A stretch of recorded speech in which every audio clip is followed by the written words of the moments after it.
Zero tolerance on piracy. Privacy. That'd be good. Zero tolerance on privacy. Okay. This is piracy. Piracy, yeah. This is Tech Talk Radio. I'm Andy Taylor. I'm Slick. And I swear to God, I just looked at the screen, Slick. You just pulled a max headroom. With the jerking this thing there? Yeah. Just a little glitch there in the broadcast. So how you doing? I'm awake. Yeah? Really feel. There's something sleepishly about me, but I don't know. I've had a good night's sleep. Uh-huh. Who knows what it is? I could be not at any time. We could just be doing doing the show, and who knows? I think a lot of it is because of the heat. Yesterday we set a record in Tucson where we broadcast the show from 95 degrees, and I think today we're looking at somewhere in the upper 90s. No, lower 90s, I should say. But it's still hot. We're not used to this time of the year. Normally it's like, 78, 80 degrees? It's not too bad. In April? I'm not surprised. Yeah. You know what that usually means, though?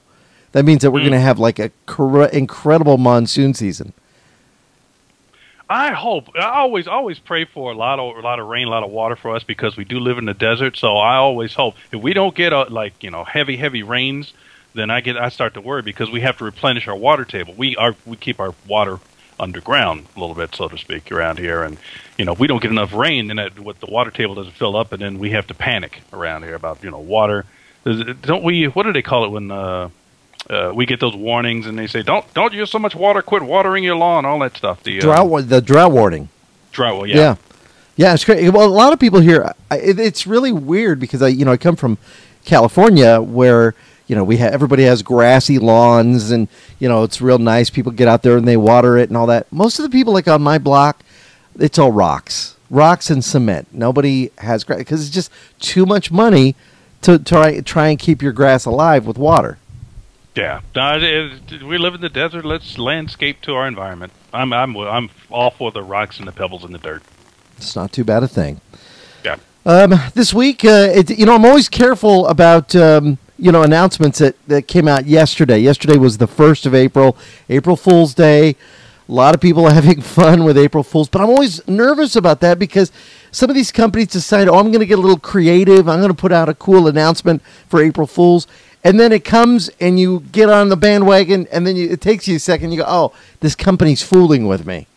Mm-hmm. I've never been big crazy about April Fools just in general. And I don't know why. Maybe it's something tragic happened in my childhood. Who knows? But, the jokes where, they literally lie to you, the ones that get to me. I don't know. You don't like them? No, not at all. Never have. Now, there were some ones that have happened. There was one non-tech, which I explained before, that some guys we know, John J. and Rich, had done, which I thought was a very creative one, where they said Obi-Wan Kenobi was going to jump a bus with a quad. I don't know if you remember that one or not. No. What did they do? Yeah, years ago, out in their parking lot, they said Obi-Wan Kenobi, who is his legal name, and he was the producer of this show. They said Obi-Wan Kenobi on April Fool's Day, April the 1st, is going to jump a bus with a quad. And we're talking about a school bus, so quickly. He had a quad. He got at the end of this parking lot and ran, sped right up to the bus. And just as he got to the bus, he veered off to the front of the bus, jumped off the quad, opened up the hood of this big yellow school bus, pulled out jumper cables, and jumped the bus. That's actually pretty good.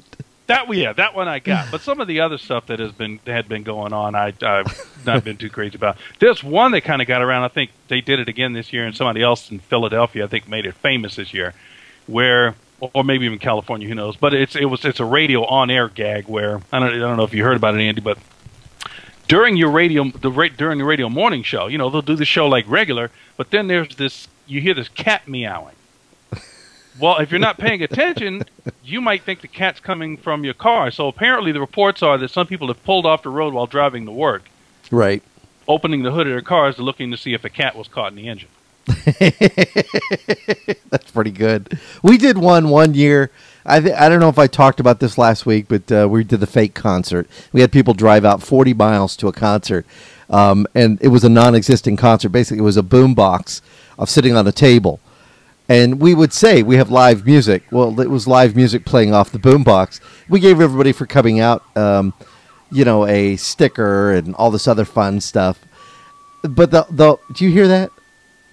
I do hear that. What is in your neighborhood? Somebody's car getting broken into on a Saturday morning? Yeah, I think the guy across the street, he is working on his car, and I think they just set it off. That's got to be the most annoying car alarm. It's not one of those that just it does that whole series. Well, they've created that car alarm. I remember they did that years ago because people were ignoring the car alarms. Right. So then they came up with that one that it keeps changing all the time.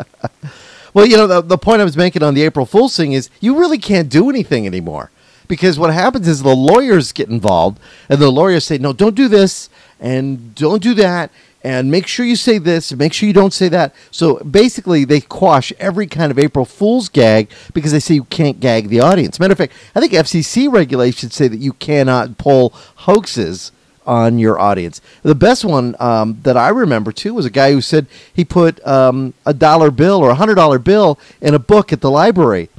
So thinking a couple people would go in and try and find this book, and he was going to give clues during the show. Instead, he had a swarm that swarmed the library and tore up the library looking for a book with $100 in it. Oh, I lost a job because of a quote-unquote joke. Now, this wasn't done on April Fool's or anything. This was back in, I think this happened in the late 70s, because I began working at this radio station when I first moved to Tucson in 1980. The station call sign was KIKX. It was Kicks Country. Now, before I didn't even know anything about this. You know about this? I don't know about what you're going to tell me, but I know the station. I remember the station. Yeah. So I get there and I'm working there, and after I'm working there, I find out that the station's license is trying to, the FCC is trying to pull the station license for something that happened years ago. Apparently, the morning guy went on vacation. Whoever was sitting in for him decided to pretend that the morning guy had been kidnapped. Well, not only did the replacement morning guy began the bit, as it were, but some of the other station personnel played along with it to the point of where when the sheriff's department called and said, say, did your morning guy get kidnapped? They said, yes, he did. Uh-oh. Yeah, which launched an investigation and the whole thing. And then the guy comes back from vacation. He's going, I just went on vacation. And the people who were at the station said, well, we were just kidding. And, I guess complaints or whatever, or something was filed with the FCC. At some point, I was the second to the last jock on the station because after all these appeals to the courts and stuff like that, John Walton Broadcasting finally just gave up the station. Wow. So I think it was a Saturday night. As we approached midnight, like I said, I was second to the last jock on the station. We had a party, we had lots of beer. We had the chief engineer. When just before midnight, he went into the transmitter, pulled the crystal out, and we were done. That was it, huh? Man. Yep, end of the station. Well, let's talk about one of them. One of the ones that was done this week that had a lot of people talking because it was one of those at first with technology. You have no idea, like if something is mentioned, you think, oh, that's really cool. And you think it could be a possibility. One of the ones this week, and I'll put the screenshot up from the website because I guess you can still see it now, was something that Google did with having some fun with this whole motion idea. This was like the idea of taking a PS3 or using the Xbox Kinect, and now you can interact with your computer screen. Well, Google went pretty far with it with this new Gmail motion program. I thought that was neat, and I'll tell you why I thought it was neat. I figured out this was fake because of one of the poses. Because there's a chart. I don't know if it's on that page or not, but if you look for it, you can find there's a chart that'll tell you what positions you should be in and to get it to do stuff. And one of the poses had the guy's hand under his chin lifting one leg, and I'm going, oh, okay, that's that game.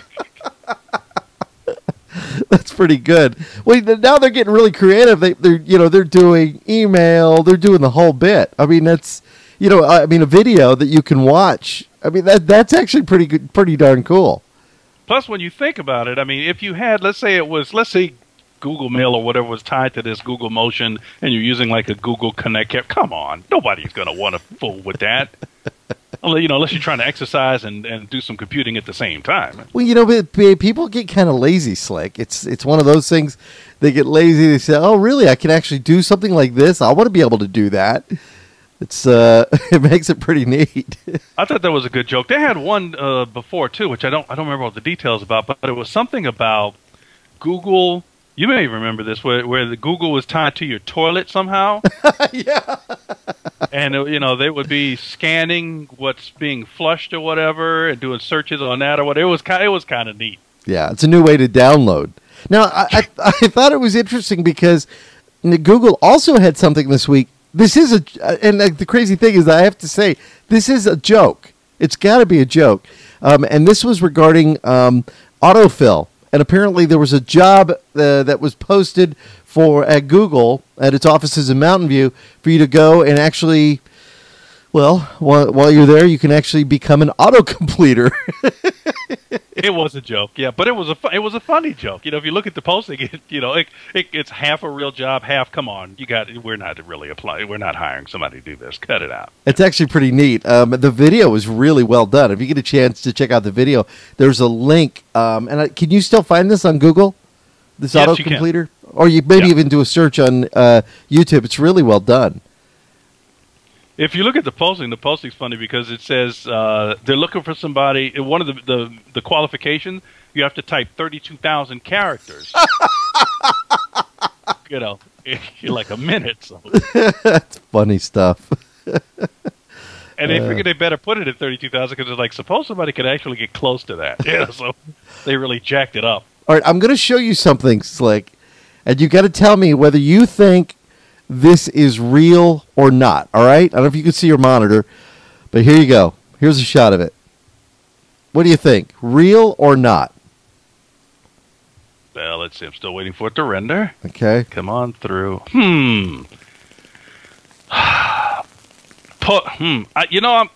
Before you tell me whether it's real or not, it looks like it's potentially real because I know some phone companies and the manufacturers have been working on this, whether it be hardware and or software based.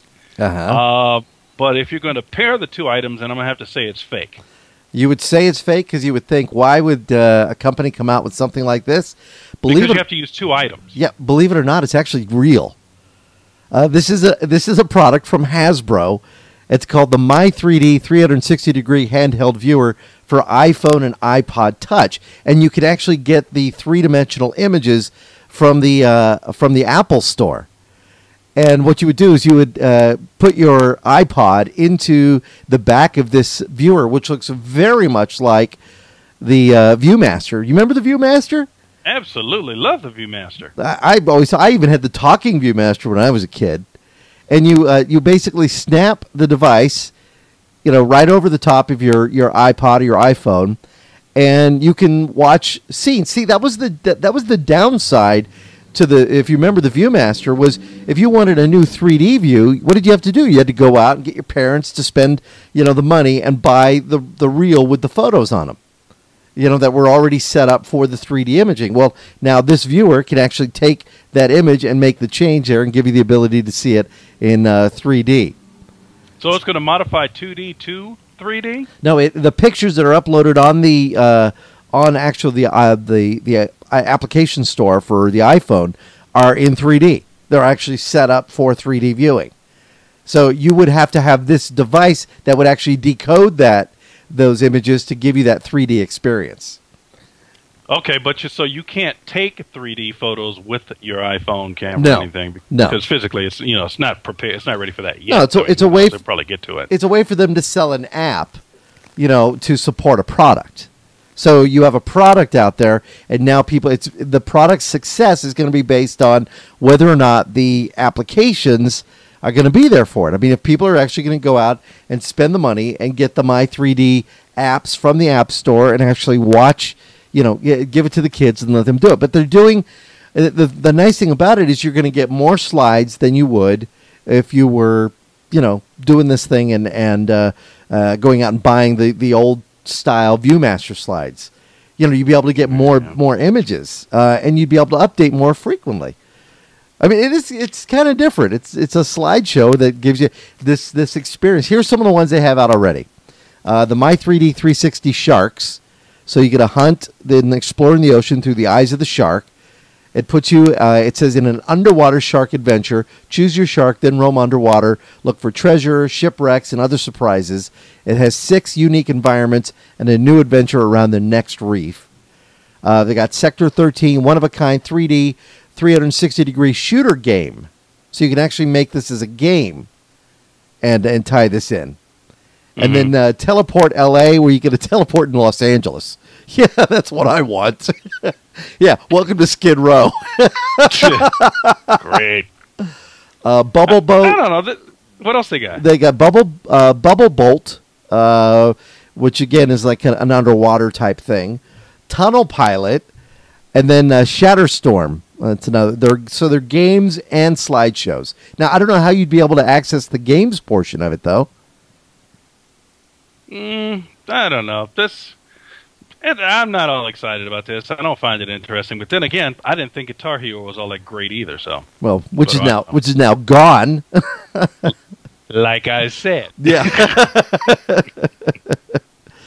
But I thought that was kind of cool. When I saw that, I thought, oh man, because I think we all at some point or another may have had the ViewMaster, and I thought, well, that's kind of neat. So the only thing is looking at it. How would you play your games?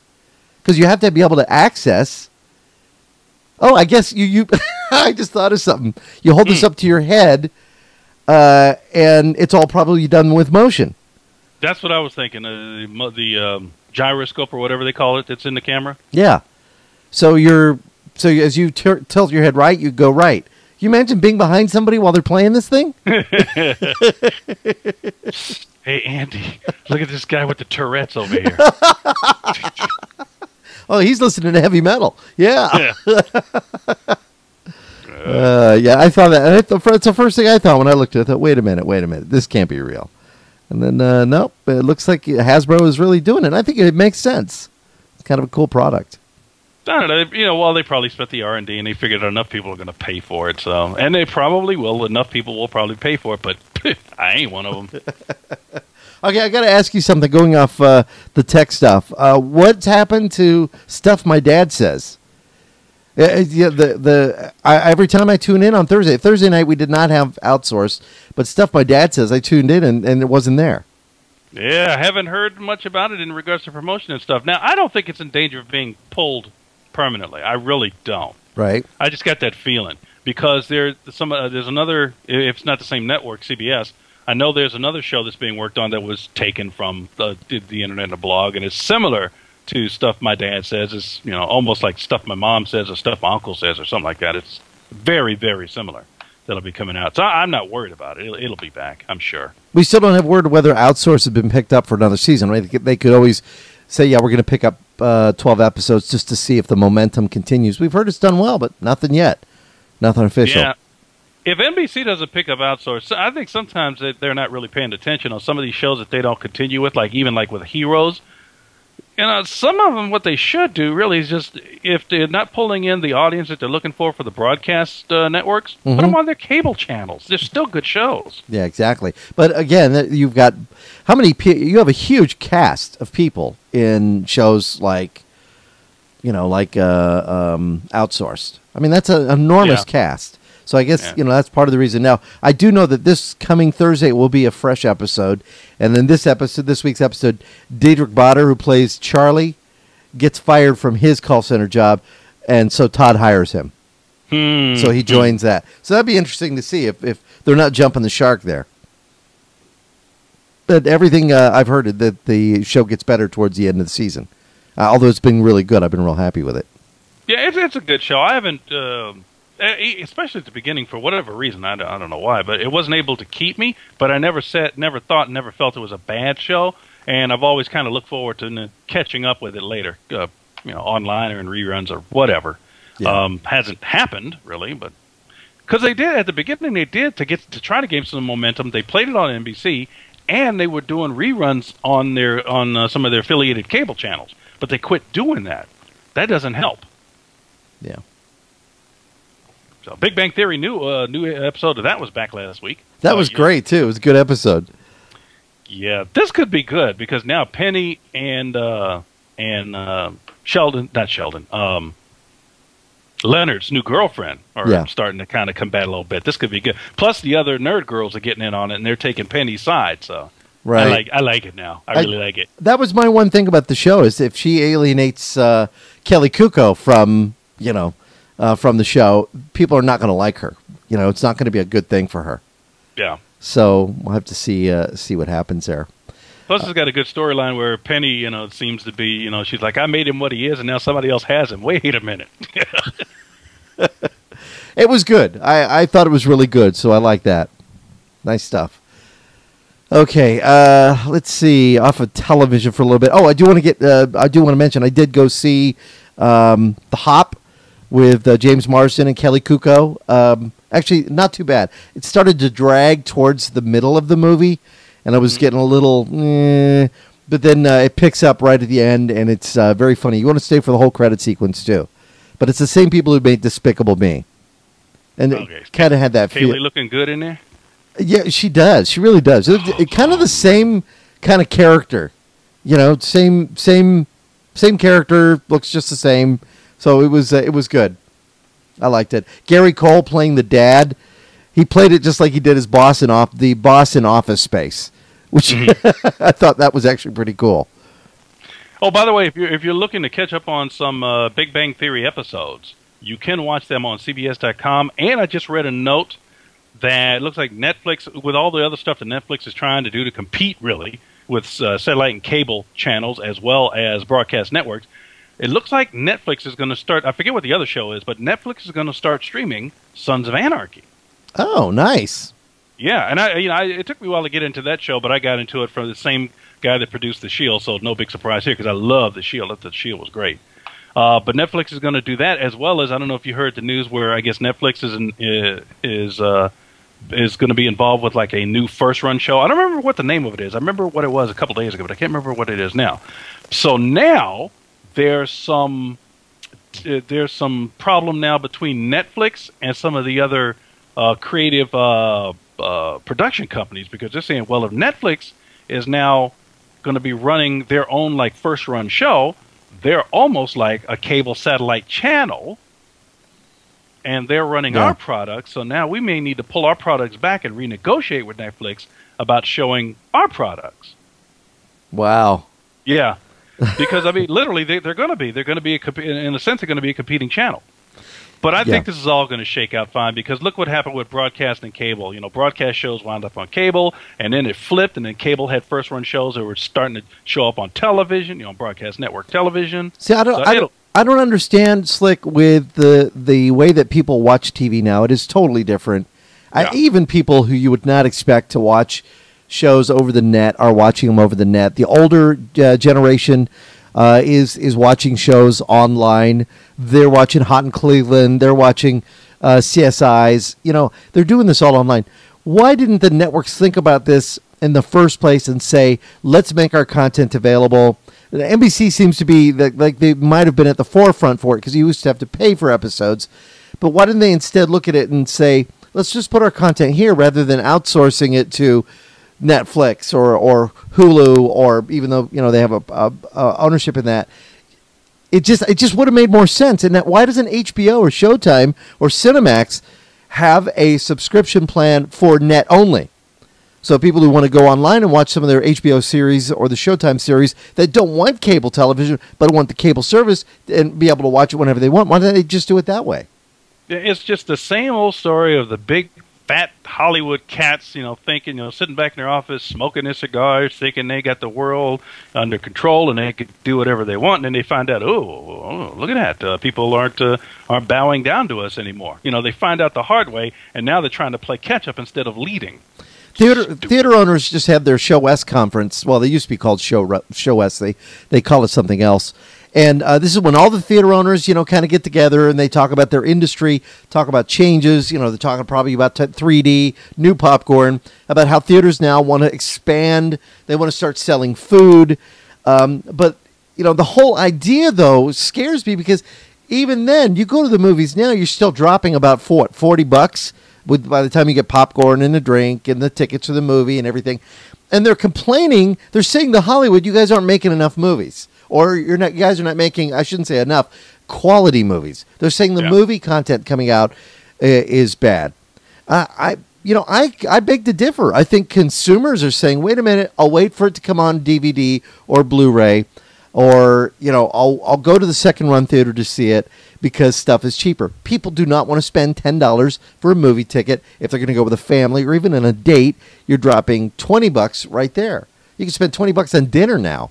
The cost of the movie ticket has gone up, so has the cost of making the movies. I know that's fair, but also the people are finding, well, the cost of food is going down for them to go out and eat and have a good evening. Now you add a movie to it, and it's kind of overinflates it. Yeah, I've always been a big fan of the dollar theater because, like I said, it just took one bad experience for me. You go to the theater, you spend the money for the ticket, and you spend the money for the food, and you sit down and you watch the movie, and you can't hear it because people are talking in the movie. Okay, so that puts me to the dollar theater as well as renting it on DVDs and waiting, that kind of thing.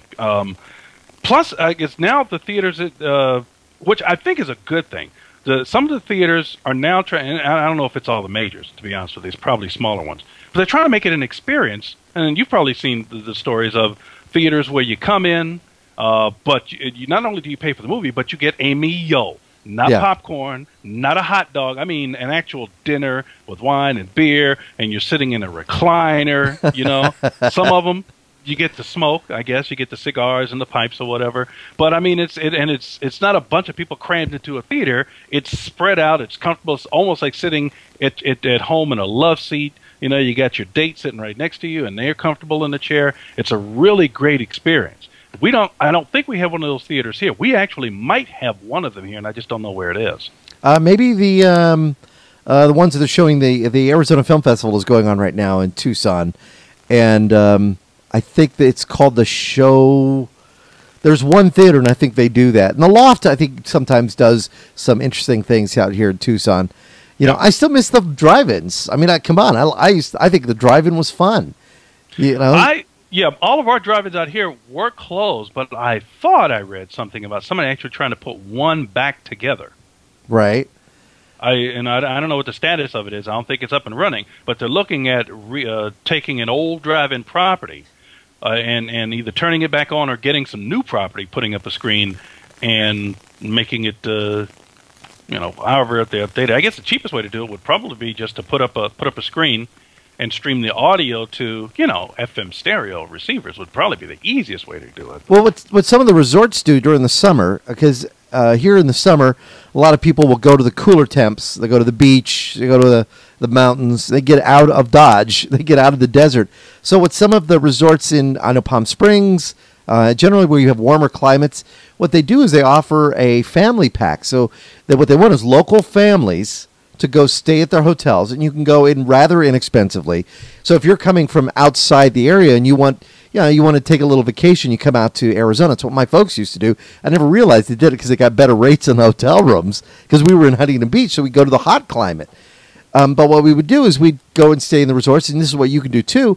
You get special meal packages, special events for kids, and then they do pools where they get everybody together in the pool at like 8 o'clock on a Friday night or 7 o'clock on a Friday night, just as the sun's going down, and they play a movie on a big, giant inflatable screen with great That's sound. Right. I had forgotten about that, yeah. They do that I think at 3 or 4 resorts here in Tucson, and then Phoenix at the Fairmont and some of the other ones they do that at. And they really make it a family environment. So, the whole family can go and stay for a weekend for about $300, but they've got things they can do all day. They've got golf lessons a whole bit, but the movie experience comes by sitting at the pool. I think that's what it's all about. It's a shared experience, and you're getting the movie with it. And I think that's what people are demanding. They want more with their movie. They want more. Now, one of the other things that we do here in Tucson is maybe have it in other cities. I think, correct me if I'm wrong, Andy, but I think we do it in the summer too, is like downtown in an old plaza that we have. When the sun goes down and it's cooler, they show movies for free in a plaza. And most of the time, it's, some old classics like the whole Humphrey Bogart movies, all those kind of stuff. But sometimes it's a pretty recent movie for free. That's a good one. Also, there was a couple of things that came out. I was watching Business News this week. AMC, because of this row that they've been having with movie producers and stuff like that. AMC is now talking about closing a bunch of their theaters. Did you hear about that? No, I didn't. Yeah, to try to kind of get even with production companies sharing their products with cable and video on demand and that kind of thing. They're like, well, we'll just close some theaters now. Now you have less to show them in. How's that? How you like that?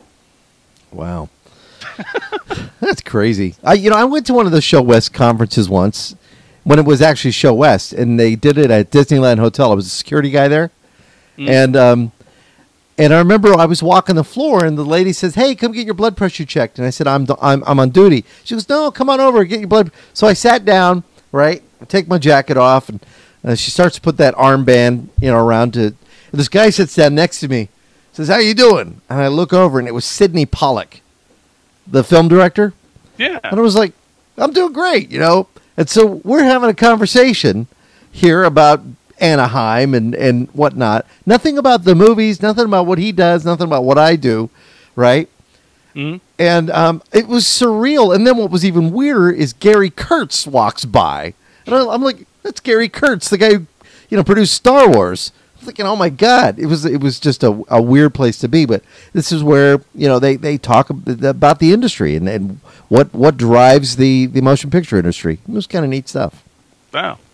Anyway. Hey, by the way, if anybody has not downloaded and installed Internet Explorer 9, listen to this, and then let me and Andy know later what your experience was with this. Right. And our email addresses are on the website, TechtalkRadio.com. It's Andy@TechtalkRadio.com or Slick@TechtalkRadio.com. But there were reports this week that if you downloaded, I'm trying to make sure I get the phrasing right.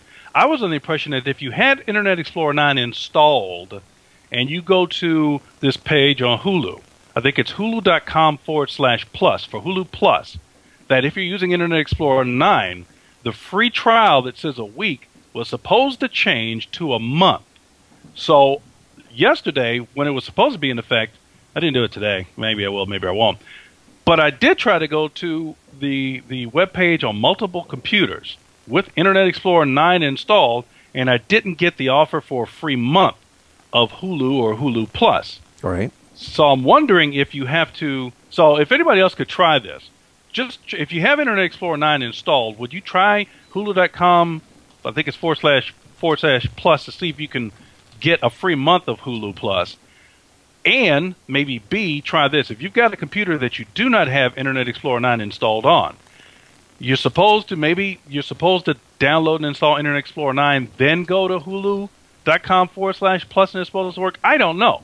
But They've never been really clear about this. I can't find a detailed, specific information about the exact procedure that you need to follow to get the free month of Hulu Plus. So I just kind of gave up on them. Otherwise, you get a free month to try it out? You're supposed to. Oh, that's not bad. By all different kind of news reports that I've read, but I can't seem to get it to happen for me. So, like I said, I was wondering if maybe I'm supposed to download and install Internet Explorer 9 that day, and then somehow get access to Hulu Plus for a month. But I've never seen that specifically spelled out. What I was told initially was, if you have Internet Explorer 9, you can get a free month of Hulu Plus. I wasn't able to on two different computers. Is it something that's built into IE9? Got me. So I just thought I'd mention it to anybody that might be interested in checking this out, because I haven't been able to figure it out. If you do it, check the favorites tab and see if IE9, maybe there's a free IE9 trial button there, and you have to go to a specific link and try that. That's what I would think. I haven't installed IE9 yet. I probably should, but I have two working machines here, and I don't necessarily want to mess them up. Make sure they continue to work. Yeah, absolutely, because the last thing I want to do is tear them apart and have to do that. Well, if you get a chance, if you've got a computer that does not have Internet Explorer 9 on it, go to Hulu Plus, see if they offer you the free trial for a month. If they don't, and on one of these computers you're thinking about putting on the IE9 and you put it on, then see if you can figure it out, because I haven't been able to. I just gave up on Hulu. Yeah, I don't know. I used to watch it when I liked Family Guy episodes, but now you can, if you can't find Family Guy in your cable system, you're adult. I mean, seriously, it's on, what is it, on Comedy, it's on Fox, it's on WTBS, or, I mean, it's all over the place. I didn't know they had that many episodes out, but I guess they do. It's funny because, and once in a while I will still see an episode that I haven't seen ever before. So it's like, okay, there's something good about this. But I used to watch. That's what I watched Hulu for. I could always watch a new Family Guy episodes where I kind of got tuned into it. Wally was the one who told me. He said, "Dude, you gotta check this out." So that's where it all came down to. But no, it's kind of funny. Wow. Yeah. Speaking of, go ahead. I was going to say, speaking of i9, a lot of buzz this week, and I know you sent me some info on it regarding Windows. I guess they're going to. Right now, it's being called Windows 8. Are they going to stick with that naming strategy, or are they going to suddenly switch it up again and go with something else? Oh, who knows? You never know. I haven't heard anything. And it's not even as if they were saying code name Windows 8. They're just saying Windows 8. And I'm thinking, okay, so that's probably what it's going to be, which is fine with me. I prefer, just because of the way things happen, I don't know, I like the years on them. I like Windows 95, Windows 98, Windows 2000. I like that because then it's clear to me when an operating system come out, other than having to think through like Windows XP. Okay, did that come out between or before or after Windows 7? I hate that. Well, Steve Chapman from ZDNet wrote an article about it, and he actually posted a screenshot that he says that somebody sent him. Now, I don't think it's worth getting all excited about a screenshot. I think we've seen this in previous builds and everything from Vista. Do you remember? Now, the screenshot going from XP to Vista was pretty dynamic. If you remember, it was like, oh, wow, look at that. Oh, something new. And most of the Mac people are out there going, looks like a Mac. I mean, you know what? I remember the screen, the desktops at least. I don't remember from XP to Vista anything that was a big difference for me. Not for me. Right. Well, let me ask you, how do you use your desktop? I normally will go ahead and I will just black screen everything, and that's it. I don't put a photo behind there. I don't use the themes. I just want it to be able to get to it very easily, if you know what I mean. But here's the screenshot that they had up on ZDNet. And you can actually go online and grab this if you want. You can grab it without the bars and use it as a screenshot on Windows 7 if you wanted to. But one thing, if you notice in the bottom right-hand corner, it looks like they've integrated live onto the taskbar. So that way, if you use Messenger or you use Live Mail or any of the live features of Microsoft, it's shown right down there. And I guess that's your avatar. Would it be your photo? So you know which desktop you're on. Because I believe you can do multiple desktops on this, similar to what we've seen in previous versions of Ubuntu and with the Mac, which is kind of neat.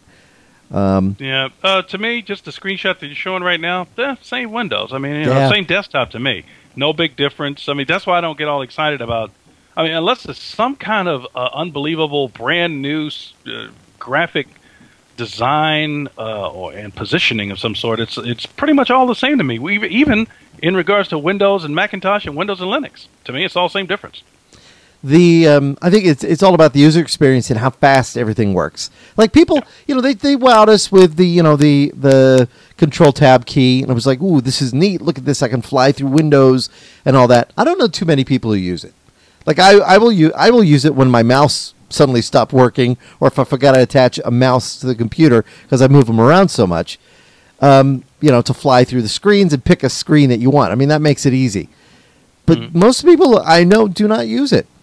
To tab through and grab something, they don't. They just mouse down to the bottom and pick what they want and go back and forth that way.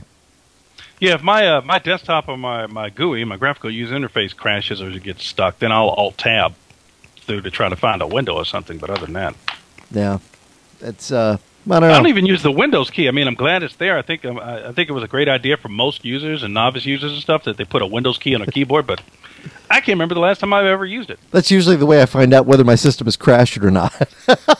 Click on the Windows key? Yeah, click on the Windows key and see if it works. Oh, boy. That's crazy. Let's see, what else? Oh, this news just kind of came in, so I just want to mention it. I don't have a whole lot of details on it, but I just saw some news headlines on it. Apparently, some iTunes accounts have been compromised. Yeah, I did hear something about this. What was the deal with that? Looks like it was picked up by Kaspersky? Thank you. Kaspersky Labs. You guys over at the K-Town, you know who you are. Yeah. Just call them K-Labs. K-Labs, there you go. I guess you can find more information on Apple Discussions blog at discussions@apple.com. Let's see, iTunes accounts drained of money. They also changed billing addresses. Ooh, that's not good. Yeah. Yeah, they just go into some people's accounts are drained of money, basically. Nothing unusual, different, just they got in, but they don't state how these accounts have been accessed on iTunes. So you might want to check, which I will do later, your iTunes account, just to make sure things haven't been taken away and changed and stuff like that. Also, this morning, was this today? I guess it was late yesterday. Looks like some Chase customer email addresses have been exposed. Oh. Yeah. Yeah, that's not good in case you get spoofers who want to try and spam you or get you to give them info.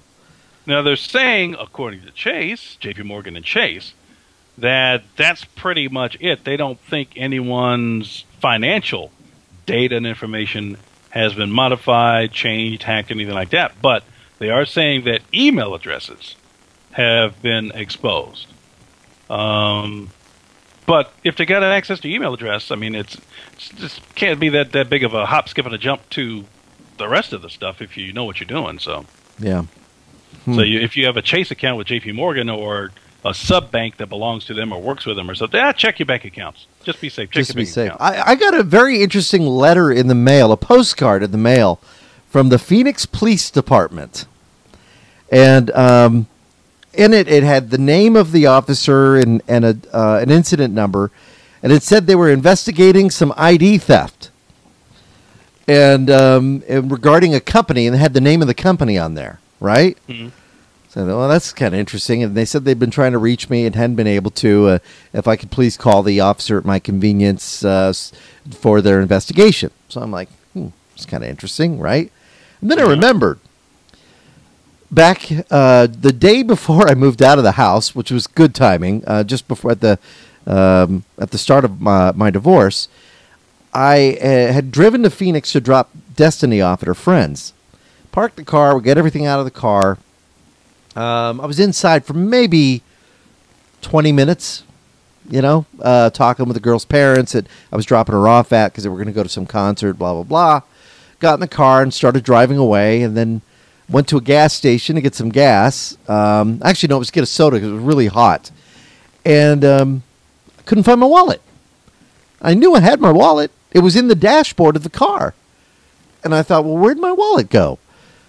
So I went looking around, looking underneath the seats and everything. So drove back to the house that I had dropped Destiny off and went inside to see, hey, did you take it by accident? Because she was going through it. And she said, no, it was there, blah, blah, blah. So I said, okay, well, couldn't find it. I figured maybe I dropped it, getting out of the car. So that next day, because I waited till I got back in case I was just thinking maybe I had it, I went through and couldn't find it. So I called the banks, canceled the credit cards, canceled the American Express, did all of that. And I had like maybe $40 of cash inside, pictures of my grandkids, that whole bit, and then my driver's license. So I had to get that redone. The company sent me out new credit cards, so it was good to go. Just hadn't paid any mind to it. Well, I guess this company, a cab company in Phoenix, I went online to see if there was a story about this. Apparently, a couple of guys got nabbed, and they had credit cards, IDs of not just, I would assume it's me, but other people. And they said that they were running an identity theft ring. Well, it did turn out that I found out that my card was attempted to be used many times. And on one occasion, this is before I had reported it gone, they took out like $10 for, they tried 20. I didn't even have $20 in the account. Then they tried 10, and they got $10. And the clerk, I guess, allowed it. And they were on their way.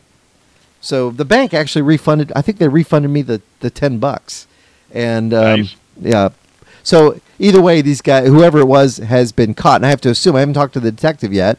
Tried calling yesterday. They didn't call back. I would assume that that's what it's all about.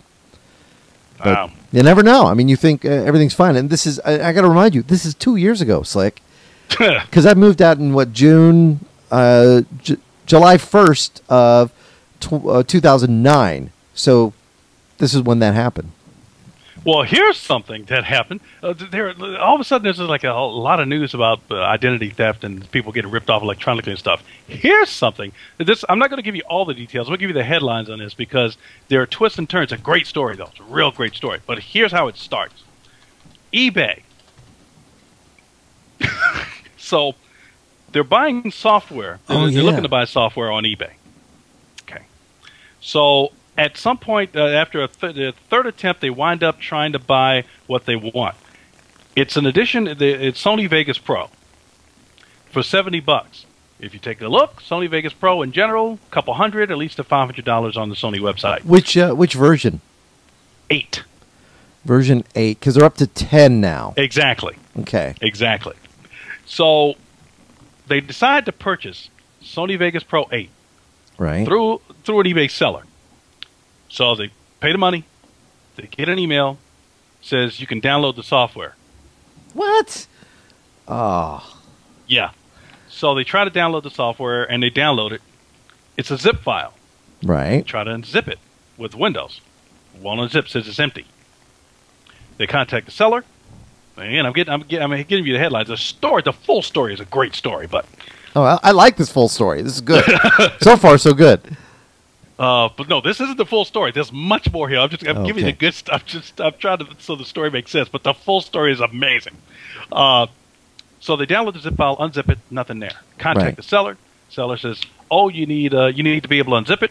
Yeah, we know that. You need WinRAR. Okay. Really? You can't use Windows unzipped it? All right, fine. So they download WinRAR. Try to unzip it. Same problem. Oh, okay. What you need to do is you got to buy the WinRAR to unzip the program that we sold to you. No, you don't. Man. So, okay. So I told the buyer, no, you don't need to buy. As a matter of fact, just at this point, get your money back. Just stop. Yeah. Everything, it just smells bad all the way around. Get your money back. Yeah. They make the first request to get their money back. The seller says, "Tell you what I'll do. Let me connect to your computer." Oh my God! No, you're kidding me. And I can help you get this installed. So I tell the buyer, "Stop! Yeah. I said, already, just as a consumer, I wouldn't even go this far. There's no way I would make this many steps, make this many attempts to get this resolved with this seller. So I said, tell the buyer, tell the seller, who's in India, by the way. Oh my God! Oh. Tell them you want your money back. If they're not going to give you your money back, go to eBay and get your money back. And I've never dealt with eBay, but I've read things about it, so my impression is that if you have a problem between the seller and the buyer, there are things you can do through eBay to get some resolution. Right. I also find that the buyer has paid for some kind of like insurance protection, whatever, on eBay. So they really shouldn't have to be jumping through all these hoops, in my opinion. Yeah, exactly. So they contact eBay, and eBay's initial response is, "Well, can't you two work it out?"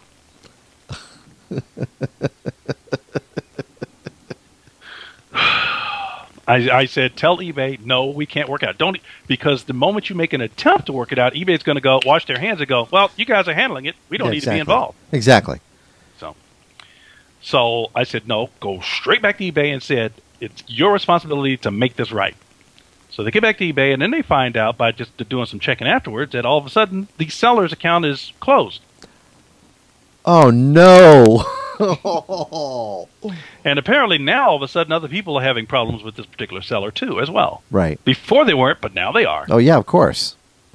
So the resolution is eventually the eBay did give them their money back, but they had to, first of all, selling software by download is not a bad thing, but when somebody, the warning flag that went up in my mind, you're selling Sony Vegas Pro. I don't care what version it is.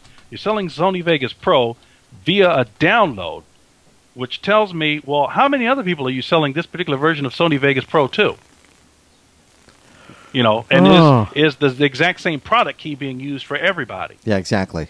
Which is piracy. Yeah, it is. If you can't send me the CD or the DVD, I gotta assume that you're pirating, especially a Sony product. You're pirating it. This totally reeks of piracy. Now, in some cases, you can go online and maybe this person bought it and downloaded it and installed it and didn't like it, or got the new version and now they're passing it along. That can happen, but certainly doesn't sound right. This is just screaming of some kind of scam, especially the let me get into your computer. Yeah. Let me connect your computer and I can help you get it installed. You gotta be. But wait. Okay, so that's but wait, there's more. Wait, get right, because that's the eBay story. Now, you would think that wraps up the eBay story. Okay, and it kind of does, but set that to the side. Okay.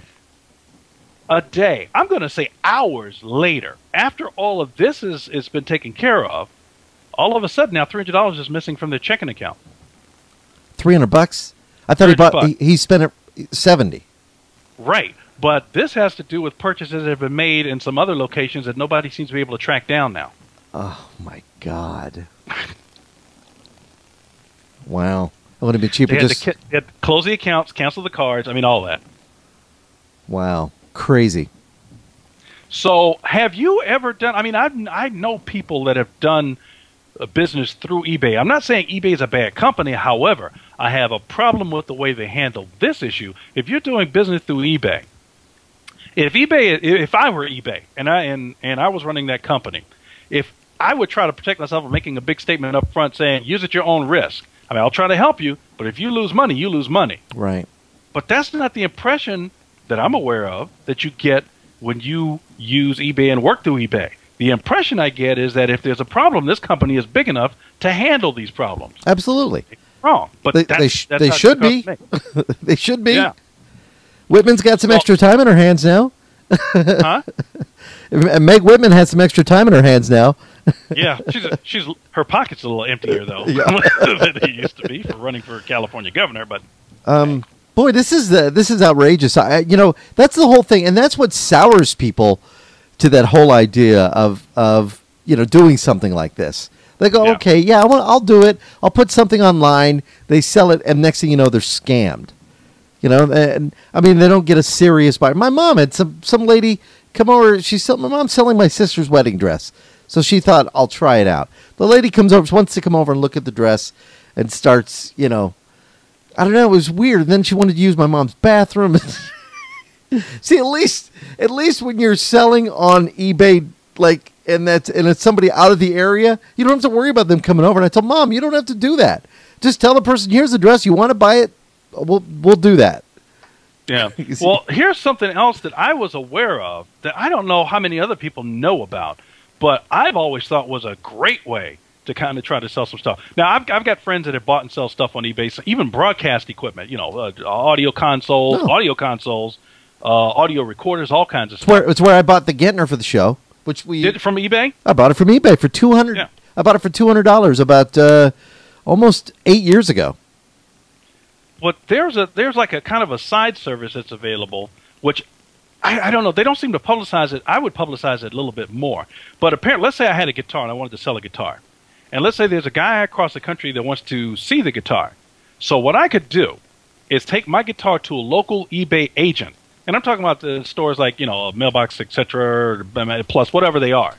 But they're an agent. They actually work with eBay. So I take the guitar to my local eBay agent. Right. They package it up, ship it, whatever. They send it to the potential buyer. The potential buyer at his eBay agent looks at it. He likes it. He pays for it to his eBay agent locally. Right. That money is then routed back to me. Right. I love that. I always thought, I don't know how many people really know that service exists. I would use it a lot. Have you sold stuff? I've sold stuff on eBay, and I've been lucky. Usually people pay real quick, pay pretty fast. I ship very fast whenever I've sold anything, and it's a good experience. Gloria's doing her sewing stuff. We've sold a few things that way. It's kind of nice. But I know there's probably out of 100 transactions, somebody's going to get burned. Yeah, I just wanted to warn people about that because just in general, whatever you do, because they were asking me, the buyer who had the problems was asking me, well, how did all this happen, and how, what could have happened? I said, well, in general, anything you don't keep in your head is accessible, could potentially be accessible to anybody at any time. And if you're talking about looking at it from a computing standpoint, the minute you connect to the internet, the minute you connect to another network or, of some type, there's a chance. I'm not saying it's going to happen, but there is an opportunity right there. The door is open. So now you have to protect yourself. Just like when you walk outside. If you don't protect yourself, you're vulnerable. Right, exactly. And that's what happens when you're on the internet, whether you're dealing with eBay or whether, because they were asking me, well, how did they get access to my information and credit card numbers and all that kind of stuff? Well, who knows what's running rampant in your browser? Yeah. Or it has been installed on your computer. Keyloggers? Yeah. Exactly. And we haven't even done a full security sweep on the computer yet to find out, what else might be going on. Because every time I've actually looked at this buyer's computer, there seems to be something on there, and I don't know where it came from or even why it's there. Might be time to reinstall completely. Yeah. That's a shame. That's a shame that happens. And it does. There's probably good people out there that just say, hey, I don't need this anymore. I'm going to sell it to make a few bucks, and they're probably great deals. I don't trust Craigslist for the same reason. And I know I've used it, but when it comes to buying stuff or selling stuff, I've tried to do it. I did sell my car via Craigslist, so I got to say, all right, there was something there. But you don't know how many scams that I had to deal with afterwards. So, I almost tell people, set up a Gmail account and use that just for the exclusive purposes of Craigslist and eBay. That's what I was telling a friend of mine the other day. I said, if I have to deal with people or companies or whatever that I don't really feel comfortable about, get a prepaid card and put money on it. So that all they can take is the money that's on the card. Well, USS Rover mentioned something very important, and especially people are going out and they're buying computers. Believe it or not, people are still buying computers for the first time, getting online for the first time.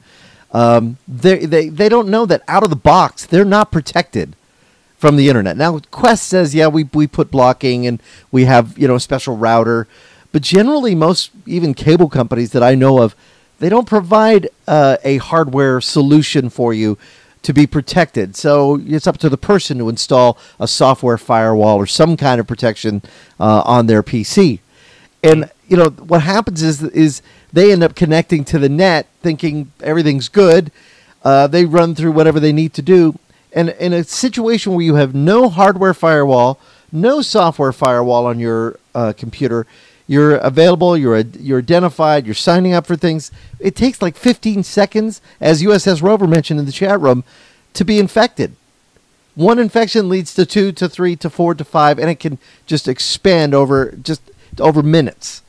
So you got to remember that. Just got to be really careful. And before you plug in, whether it be a laptop, whether it be a desktop PC, whether it be a Mac, before you plug in, make sure you have all the protection in place. Make sure you have all the accessories. Make sure you have everything ready to go so you can make your experience at least somewhat, plausible, not have to be worried all the time. Even Comcast is offering free stuff, but you know what? Don't get it in an email. Go to the website and log in with your username and password at Comcast or Time Warner or Cox Cable if you're using that, or Verizon. So do it the proper way. Don't wait for an email. Yeah, most internet service providers, most of them, it seems anymore, seem to give you for free access to antivirus and firewall and all that kind of stuff. So, if you've got a subscription with Cox or Time Warner or whoever, generally if you check, their website or your account, they're going to give it to you for free anyway. Right.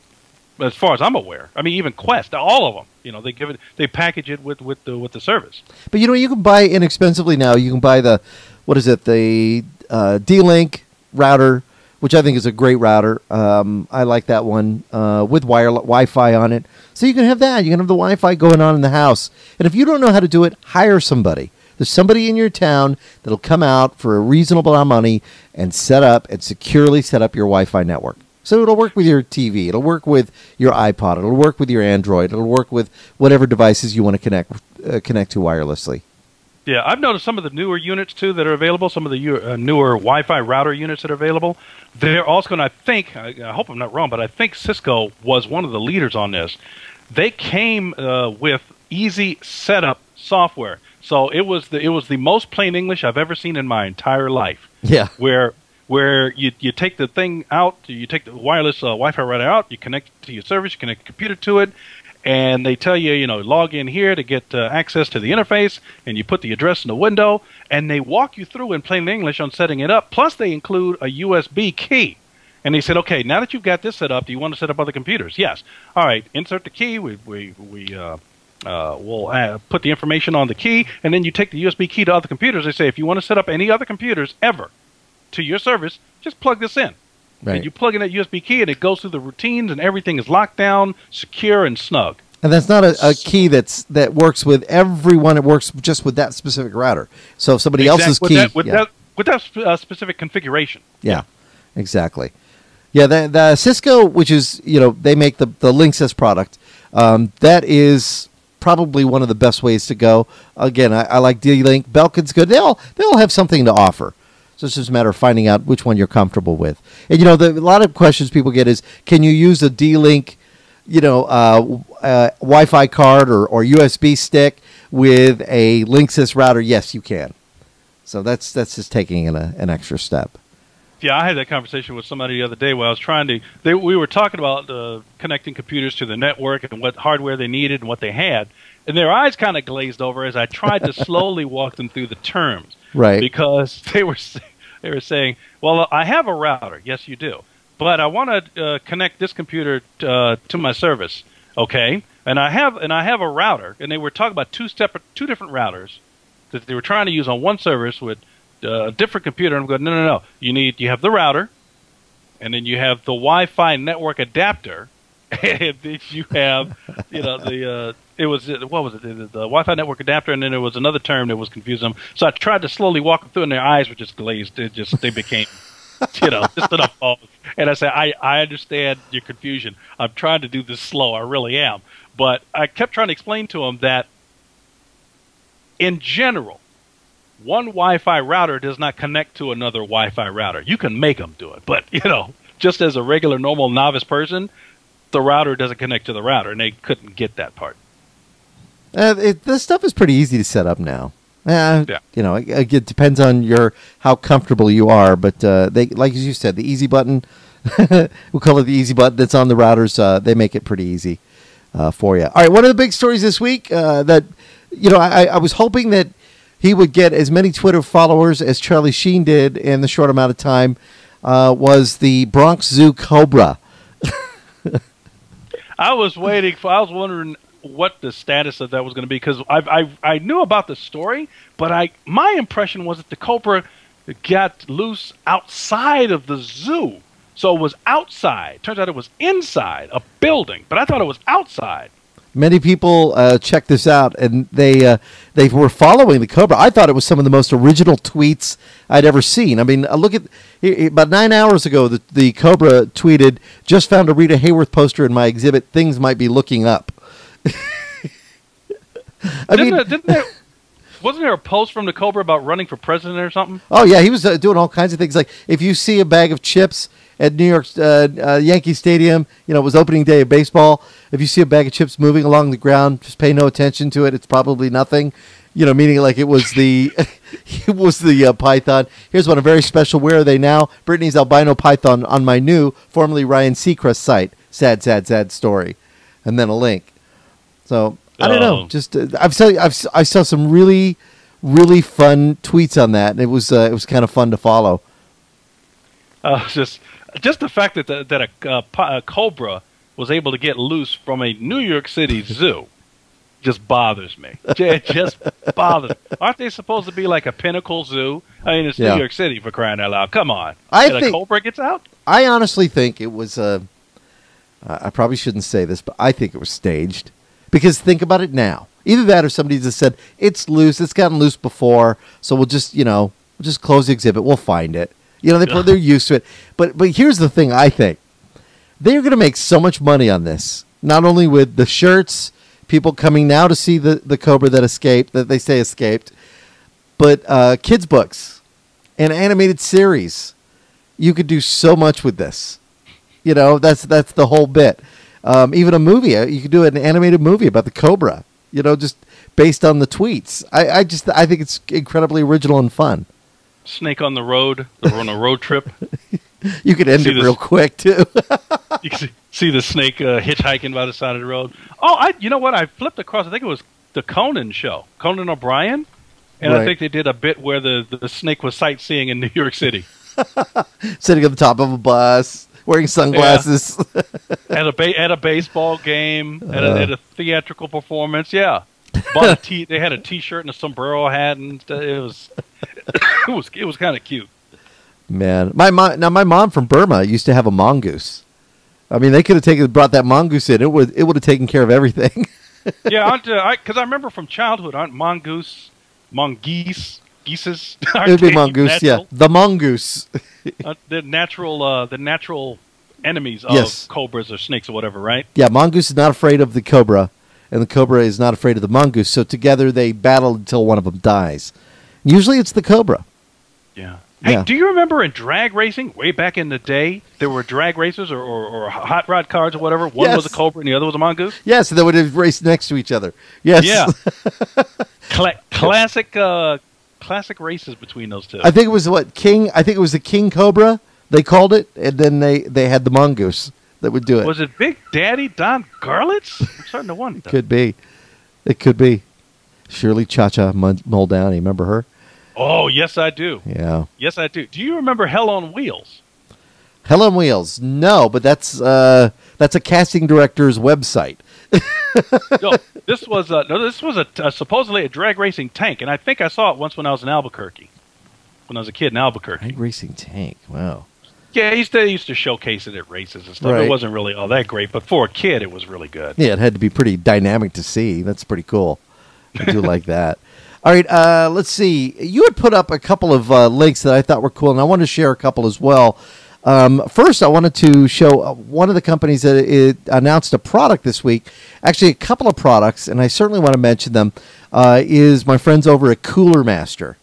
Cooler Master makes cases, power supplies. What do they also make? Air-cooled, I want to say, like laptop pads. They make my favorite, the big, what is it? I can't remember the name of it, but I love it. Isn't it the Choice? This was a ST super duper big black heavy with dual 5-inch fans, I think, on it, and got AC. I love that thing. Look it up on their website. It's a great laptop stand. Well, they've put out, and I think you'll like this, and this looks familiar, I'm sure, Slick, but it's the HAF 932 Advanced. Now, for those that don't know, this is what we use in the studio, is a Cooler Master HAF 932. I love this case. This case it's a large case. It's not, by no means mini. It's not going to fit in usually your desk cabinets or anything like this.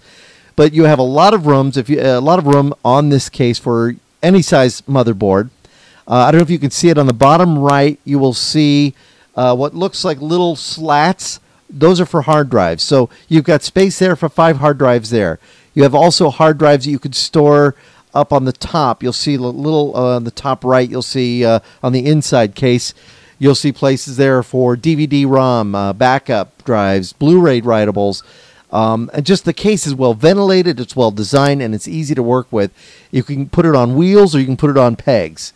And, I mean, this is like the ultimate for your rig. And then it has a nice, huge fan on the front. Well, they've added a few things to the HAF 932, and that's what comes with the Advanced. Now has a black interior coating, whereas before it was just a flat, not even a black. It was just a kind of a flat gray, I want to almost say. But it also natively supports super speed USB 3.0 via a internalized motherboard connector. USB 3.0 cables don't need to be routed through the case at the back panel. Now you can hook this to the front panel with a adapter that'll give you the ability to utilize this. Let me give you a look at that there. Pretty cool. So yeah, some neat things. Some neat things going with the HAF 932 Advanced. Now, I'm not sure the suggested retail price that this is going to carry, but for those that have not experienced this and like to build their own system, this is, if you're building an ultimate rig, this is kind of what you want to have. And I don't know, Slick, you've seen the one I have in the studio. This is a nice design. Yeah, here's the thing, everybody, about Cooler Master. Now, we had a chance to check out a lot of their products when we were at CES with Cooler Master. You have got to take a look at their cases, because the technology in their cases is amazing. I don't remember what model it is, but I was just blown away by one of the cases. I mean, it had the handles on the top. They had fans on the top, on the sides. I mean, you know, all four sides, and then you can move them around. Plus, they had a fan on the bottom. So what they would do, like with this one case, because you can, you know, when you sit cases, sometimes people will sit their case on the floor. With this one case, the fan on the bottom wouldn't blow air into the case. It blew air down and out, so it would blow dirt and everything out of the case. Right. And all the other fans would suck in the air like from the top. So air would come in from the top and then blow through the bottom. Not only keep all the components cool, but also keep dirt out of the system. Great idea. Great idea. I love Cooler Master cases. Love them. It also has, and I can't really show it, but it has a graphics card ducting that's on the system.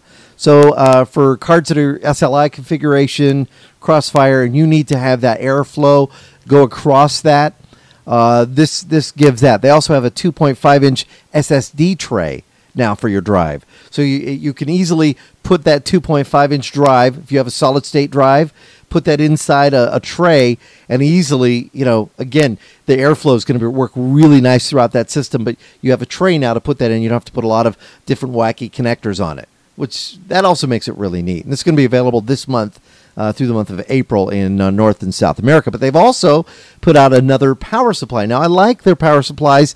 I use Cooler Master power supply 900 watt and a 750 watt power supply in my systems, and I'm really happy with them. But one of the things I love about their systems is, and many of them, this is their new power supply. This is a really good price for this type of technology, which gives you the 80, and I want to get the name right of it. It's an 80 plus certification, and what it does is it gives you the ability to use almost all of your power without wasting your power. And of course, what does that do? That saves you on the electric bill as well. So it's whether you're building a home theater PC or, you know, even a base gaming PC, this will work, and it really delivers really good clean power with a 12-volt rail. So I recommend this. And again, the price on this one is only $49.99, and it's available March 29th. Now, some of their other power supplies that I'd recommend you take a look at is the ones that are modular, which means, you know how you have a power supply. I wish I had one here. I don't think I have one available right at my fingertips to show you. But when you have a power supply, generally you have wires and cables coming off of it. And if you want to add, you know, you have to put a connector on one. Say you don't have enough SATA connectors, power connectors. You got to add, you know, an adapter and whatnot. Well, some of their power supplies and their modular systems give you the ability to just put the power supply in, and then you have plugs, and you plug in what you need. So your cable runs are going to be obviously less. You're not gonna have as much spaghetti inside your systems, so you can really fine tune and customize how that power supply works with your computer. They have the one, I know I'm looking for it on their website and I can't find it now, but they had some kind of neat ones. And again, I'm a nerd and I'm a geek and a tech head. It looked like, the best way I could describe it is, it looked like a supercharger you would put on a car, because it had fins coming out of it for cooling and all that kind of stuff. Big, heavy. I love that. I don't remember exactly what it was for, but it was the neatest looking thing.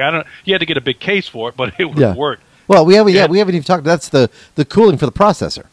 Is it? Yeah, I loved it. The V10. I thought that was so neat. I think I have one around here. I have a V10. I never. Let me see. I hadn't installed it. Yeah, because I think they even had a V12 out, and the V12 was the monster.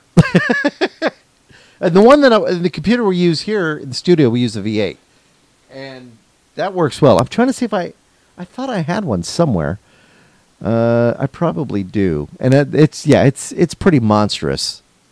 I love it. I thought it was a neat thing because you get it in there. I mean, if you've got like a gaming machine, a gaming rig, and you've really spent money on your processor and stuff, you put this thing on there. People come over to your house and they go, "Well, what do you got in the case?" You go, "Let me show you your rig." You open the door and this little monster's sitting in there with these fans coming out and lights and stuff. It'd make them so jealous. They go, "Oh, I got to get one of those. I got to add one of those in my machine." Yeah, I was looking on the. Go ahead.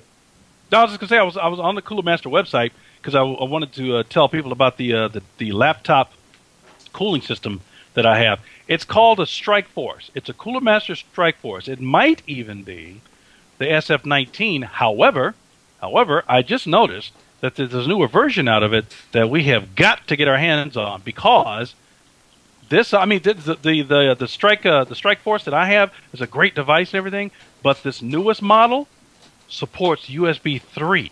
Ooh. I thought yours does.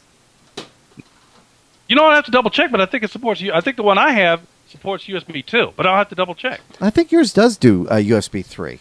Oh, maybe. I don't know. I think it does. Either that or it was going to be something new. All right, here we go. Here's the V10. We'll give you a shot of the V10 here. Let me take it out of the box. We haven't installed this one. Now, when you think of what goes on your processor, and I have some, but they're on the wall behind me. It's a cooling fan. And, you got to have cooling on your processor. This is what you use when you are really investing in your processor and you want to keep it cool. This baby right here. This is pretty intense. Look at the fan. You've got the cooling fins on it, heat sink, and the big V10 logo on it. That's pretty. I like that. Arr. Yeah. Now, if only I had a processor that I could put this with. Certainly, really great air cooling with that. That'll make things a little chilly. Just be aware that when you put this sucker in your computer and you're using one of them half 932 Advanced, you might see a little increase in your power bill. Maybe a little. Yeah, but think how fast everything will move. Oh, yeah. All right. The speed. Okay. Speaking of power, I thought it'd be interesting to note. We'll switch from that. How about this? The Consumer Electronics Association launched a digital photo and video contest yesterday to celebrate Earth Day. And here's what's going on. Earth Day is April 22nd, and the winner of this contest will receive a digital camera or camcorder, such as, you ready for this? As the Cobra Digital HDVC 6000 solar digital camcorder. I had not heard of this before. Solar digital camcorder. Yeah. Okay. Now, my thoughts are the contest was announced yesterday, but it's not like the CEA to mess with Earth Day and, some of that stuff. All right, solar digital camera. Yeah, if you do a Google search, you can find this type of product on there. But now Cobra Digital supposedly has it, according to the CEA.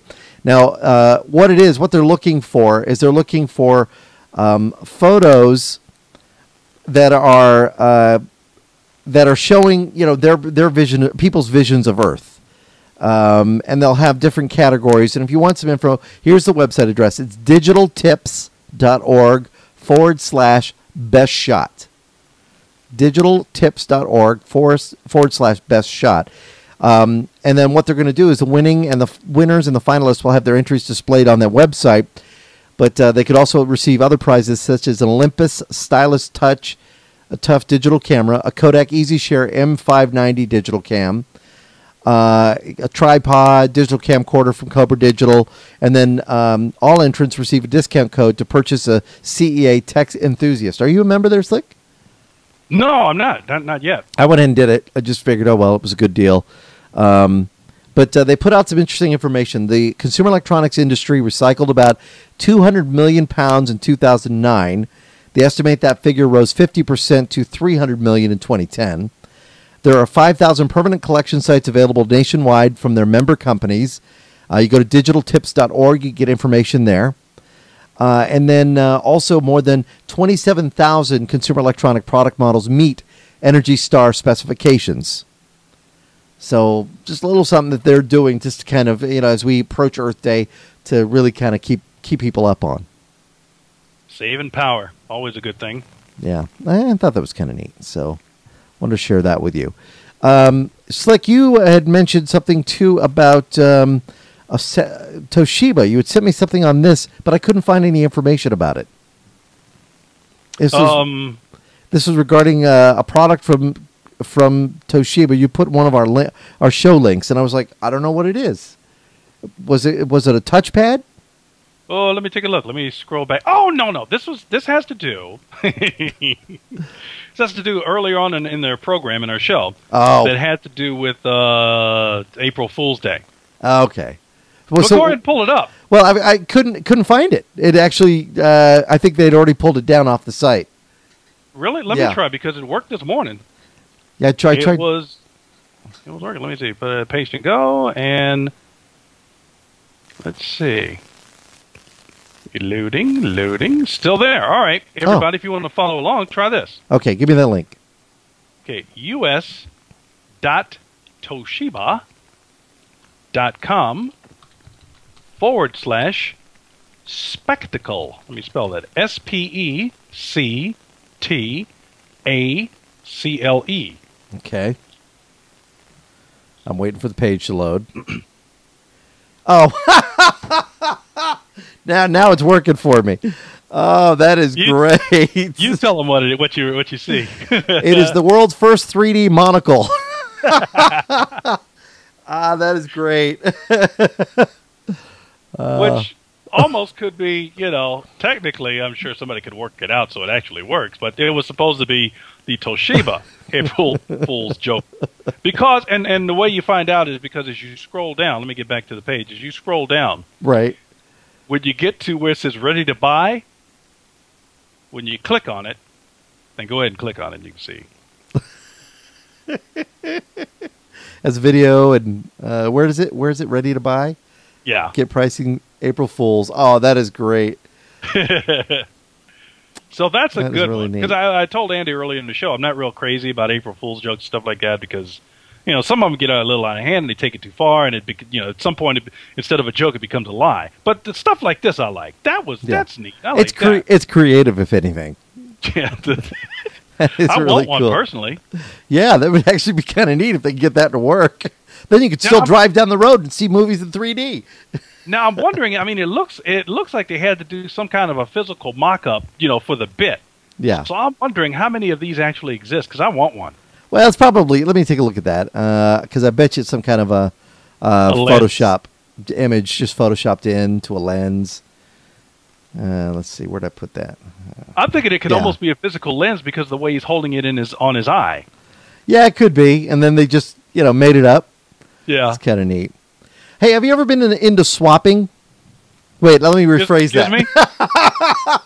You mean this year or? Let me rephrase that. Okay. We talked about eBay a little while ago, and we talked about Craigslist. I mentioned that there's a new, well, it's not necessarily new, but it's something that now that you can do with your iPhone. It's called swap.com, and it's not what some of you are thinking. This is the ability to swap swap goods and information with your iPhone. So you okay. So imagine, all right. So you scan a barcode on a book, and you load it into the swap library.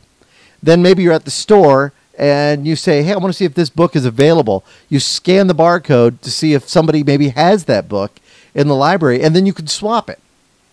So it's kind of like a way to trade. I want to say Tradio, but it's a swap thing, and the application is available at your iPhone. For your iPhone, it's available at the App Store, and just go to app.swap.com.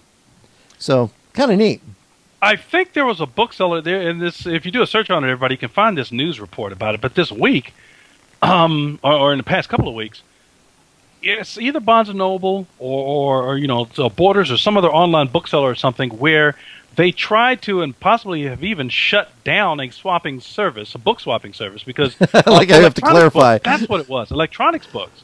Because there was a service available to where like if you buy an electronic book on a Kindle or whatever it is. Yeah.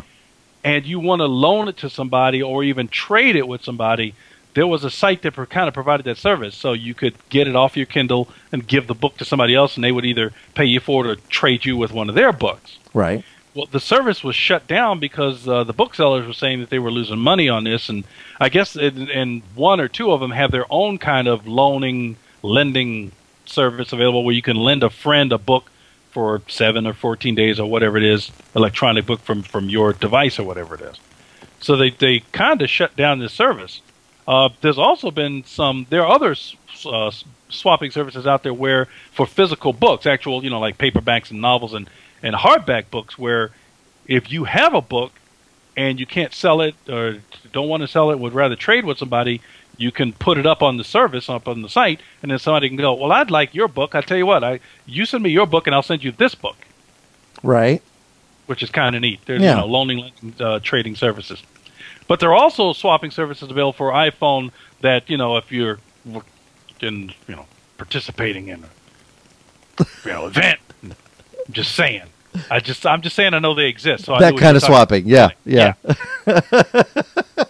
Not that I'm holding any content from any of those services. There you go. It's just for clinical demonstration. Yeah, just for testing. I was doing research. Yeah, research. Okay. Well, check things out. All right. Here's something else, too, I wanted to mention. I thought this was very interesting. Edmunds.com. EDMUNDS.com. That's the car website. Yes. They put out a really good article that I think we have forgotten about. It's something that may have gotten away from us in the last couple of years that I don't think people think often enough about. And if we come up against it, we could end up royally screwed. And I'm glad that they wrote about this, because think about when you first got your first car, Slick, or when your parents had a car. What did you have? You had a key. It was a basic key. It did one thing. It opened the door, and then it got in the ignition, and it started your car. And if something happened to your car and you needed to make a copy of it, replacing the keys could be pricey, because you had to replace the locks to be able to do that if you lost your key completely. Usually people had 2, maybe 3, maybe 4 sets of keys. You could go down to, Walmart or your locksmith. You could say, hey, can you make me 4 or 5 keys? And you always had a set of keys laying around. Well, in the last 20 years, that's changed dramatically in what you have with keys. Now you have keys that actually have sensors inside the keys that will only work with your vehicle. So you can't just walk into a car parts store and tell them, I need a new key. You have to go through your dealer or your manufacturer in many respects. So Edmunds put a story about this. Ronald Montoya wrote a story. He said, replacing these keys can be very expensive. There are ways that car owners can keep the cost to a minimum. And I actually thought this was pretty good. One of the things he recommends, basic keys can be done. A basic metal key, $3 at a locksmith, $12 at a dealership. But the accompanying FOB, which is the remote that's often used to lock and unlock the car or pop the trunk, can cost between $50 and $90. All of these need to be programmed, and while some dealerships will do it for free, others tack on charges for labor. But they recommend having one, maybe 2, set aside, so that if anything ever happens, you're good, or you can call somebody to get your key. Transponder keys. You know about these? These are a transponder chip that has to be programmed. The price for a transponder key for a late model Ford F-150 was quoted by Edmunds.com at $160 plus $75 for that pop. Car owners can save money by having a locksmith cut an emergency transponder key and use the directions in the owner's manual. So this is a matter of being proactive, not reactive, when it comes to your keys. Who we should probably talk to one day is those guys that work on those pop-a-lock services. That's a good idea. How do they get into cars with today's technology? Yeah, things have changed for them, and how has it become better or worse? Probably, I imagine initially it was worse. Yeah, because at some point I can't even get in your car, lady. But at some point they probably have almost like a Green Hornet sting where they just aim it at the car and go, door open. Well, they're saying, okay, for example, I'll skip a couple of these and we'll put a link up where you can go check this out. But smart keys. These are the ones that only need to be in or near the car to recognize a code emitted by the vehicle before the driver starts the ignition or the press of a button. So, and I have friends that have these. Only a dealership can replace or program a smart key. The cost of replacing or programming a smart key ranges from $220 for an Altima up to $400 on an Acura. They're saying to avoid the stress and extra money of having to replace the key in an emergency, all drivers should get themselves a set of spare keys and just put them aside. If you don't have one now, with your car. Go get it done. Budget. Get it done when you can do it in small amounts so you don't feel it as much. They're saying a driver who loses all existing keys to a car may have to shell out as much as $1,000 to replace the locks on the vehicle. Yeah, I learned my lesson decades ago with my very first car. I got locked out of it one time, and I never got locked out of it again, ever. And you can't get in one time. And if you can't get into some of these cars nowadays with the old paper hanger or the wire hanger, it doesn't work anymore. Yeah. So a little something to think about. It's all electronic. It's not so much mechanical. The little I guess the shim sometimes what they call it, the little slip of metal that they used to. They've moved the hardware around inside the door. Sometimes the lock is just about as big as your fist, because it just unlocks and locks. Right. That's it. Man. Makes me wonder about those other cars too, because I get these subscriptions of car magazines, and I'm looking at it for the electronics, and one of the latest editions I received, they highlighted this car that doesn't use any physical keys. Matter of fact, on the outside of the car, you can't even find a door handle, which is interesting. I think you have to touch in a certain place on the door for it to open. That's pretty amazing. But again, it's going to be even worse when you lose your keys. Now, for example, we use the Link Schlag system here at the house. Link Schlag gave us one of these systems a couple of years ago, and we went ahead and installed it. And I'll tell you what, best thing in the world. I get out of the car, I can leave the keys in the car if I have to run in the house, get something real quick, because it's all done through codes. I can change out codes. I can add codes. If I go on vacation, I want to give you access, Slick, I can give you a key code, and you can enter the house and do what you need, and then leave and lock the door. Nobody has to have a key to enter, and you can see what time people come in. Yeah, you can track it. Yeah, You exactly. You can give your plumber a code which expires. Exactly. He's only allowed to come in Tuesday from between 11 and 12. If he's there after 12, why are you at my house after 12? So it's kind of a neat thing. And it also works great. I want to get my mom one because emergencies, my mom, lives on her own. My sister lives nearby and checks on her, but she has Life Alert. But if the authorities needed to come to the house because she had fallen, they have to break the door down. Or she has to tell them there's a key hidden somewhere. Well, in this respect, all they have to do is have a special code to get in, and they don't have to worry about keys to help her out. Those are, things to think about. I think it's plus. Wait a minute, you can also I'm trying to remember this particular Schlage lock that you have. Yeah.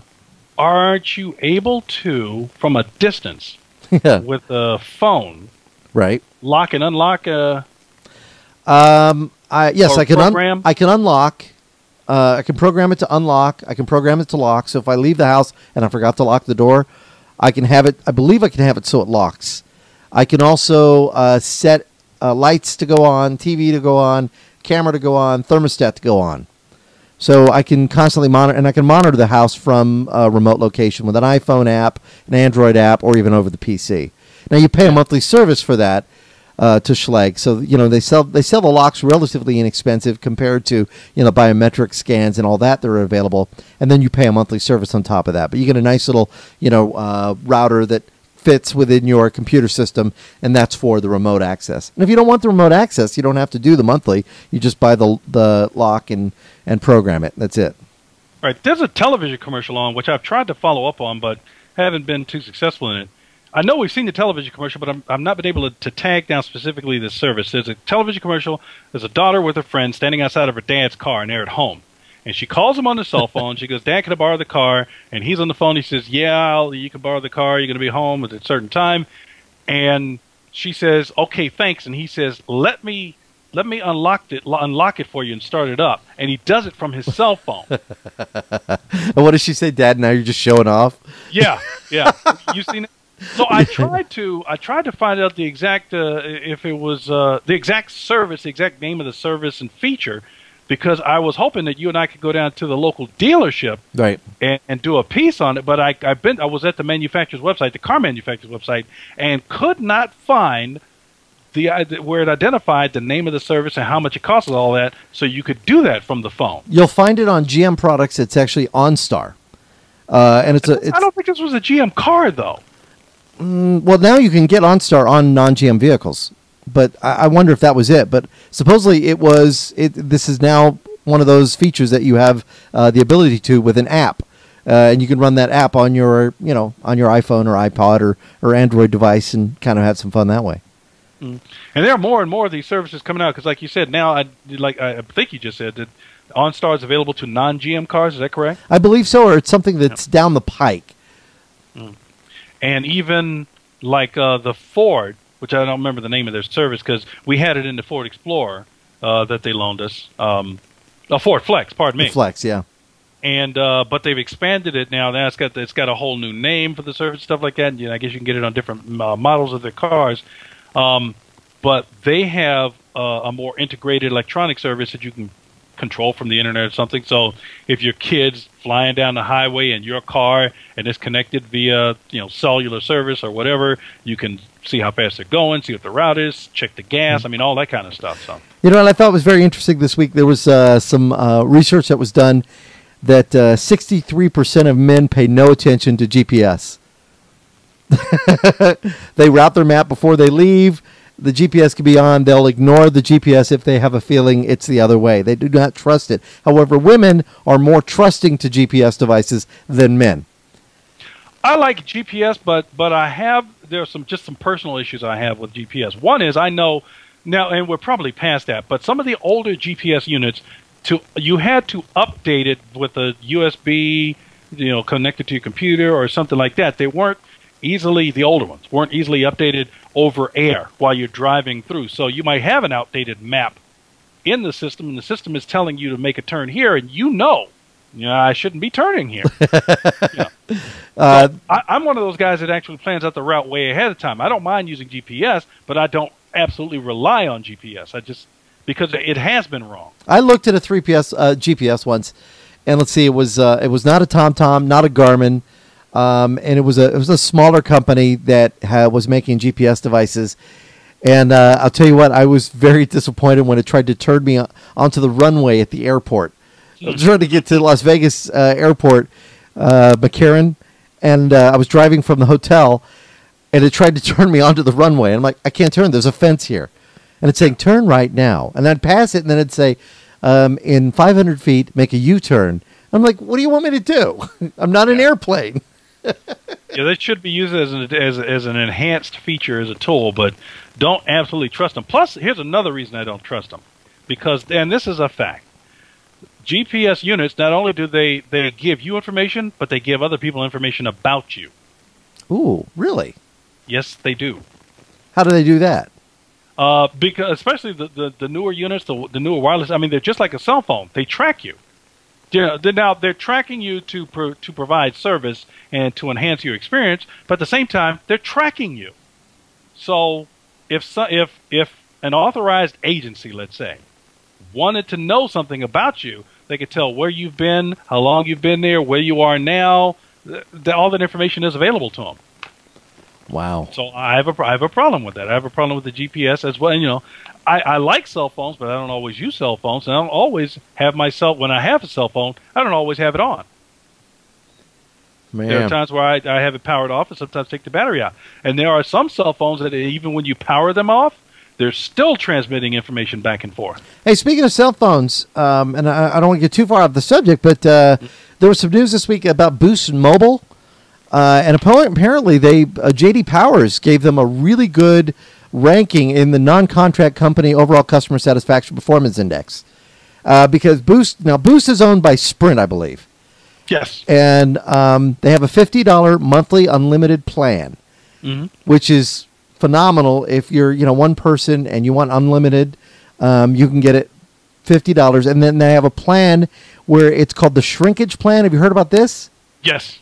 And I guess what it is if you are consistently making your payments on time, say 6 months in a row, without lapsing, you're making it on time, the full amount, your payment can go down by $5. And then if you do this continuously, I don't know how far down it goes, but you could continue to save money. Oh, it goes down as low as $35 a month. So you start at $50, and you keep making your payments, and the longer you keep it, the less it will be. Right. So essentially, the $35 at some point, depending on how you use the service, at some point the $35 could just be like an activation fee. Yeah, that's pretty neat. I used to use Boost. I used to have a Boost account. I love Boost. I joined Boost because of the features. It was prepaid, and it had the extra Sprint, not the Sprint, but the what's the other service that Sprint owns? The business side. The Wi-Fi? No, it was a Sprint in essence. Sprint. Oh, Nextel. Company. Thank you. Nextel. It had the two-way Nextel service available to it on Boost. So I had that, and then they had I just liked it. I've always liked Boost. It says here the first wave of Boost customers since they started this will be hitting their first 6-month milestone in April.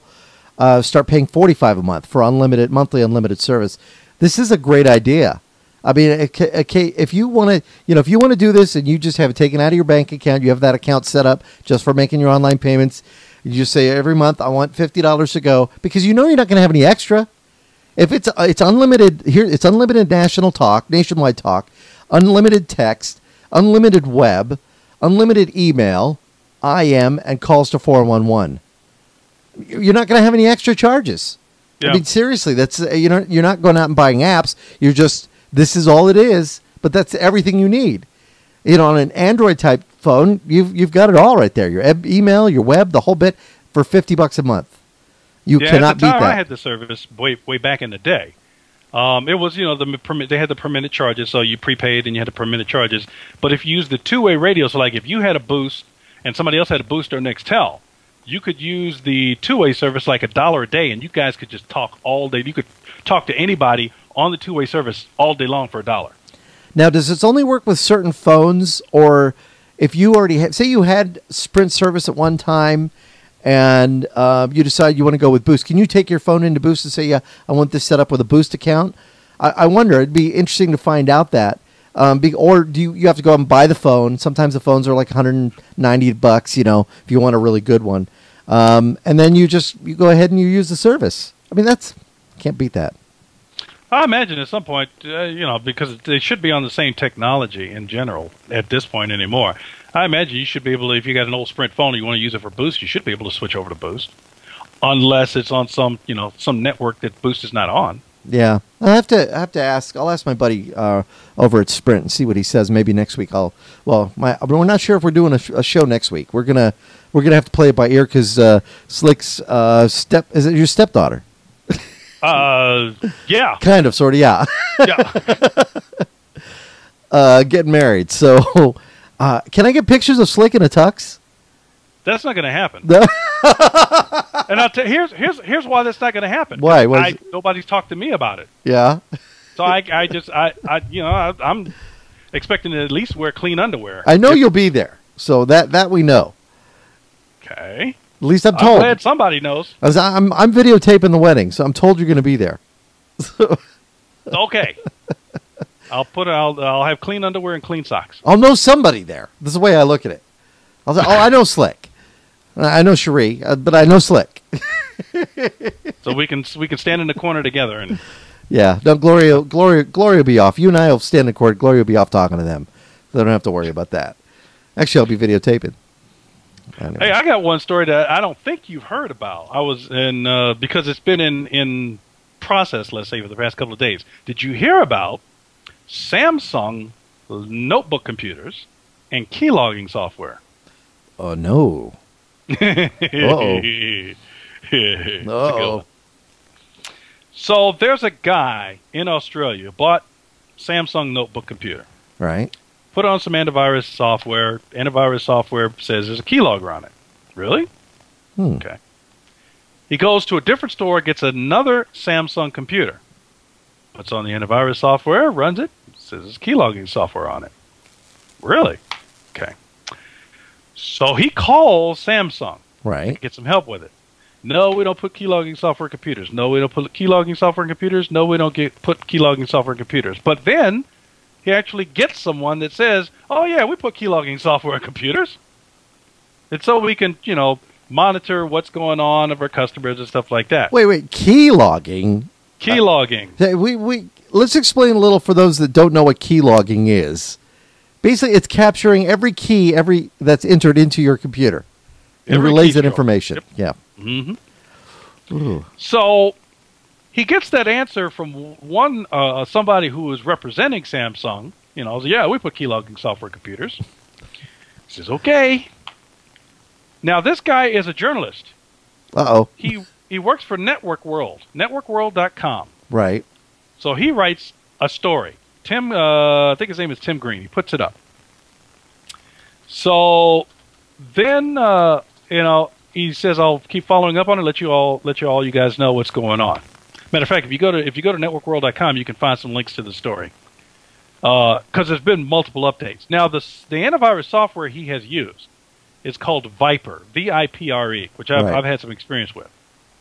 Now, Viper is really good antivirus software, but it can be a little aggressive. They run the gamut. Some antivirus software can miss stuff, and others can catch everything plus some, and then some that really doesn't even exist. So Viper is the software he used that said there was some keylogging software on there, and it was in the Windows directory, C:\Windows\SL, and it identified the keylogging software as Star Logger. Okay. So he puts it up, and he puts up the story. And the story kind of goes viral.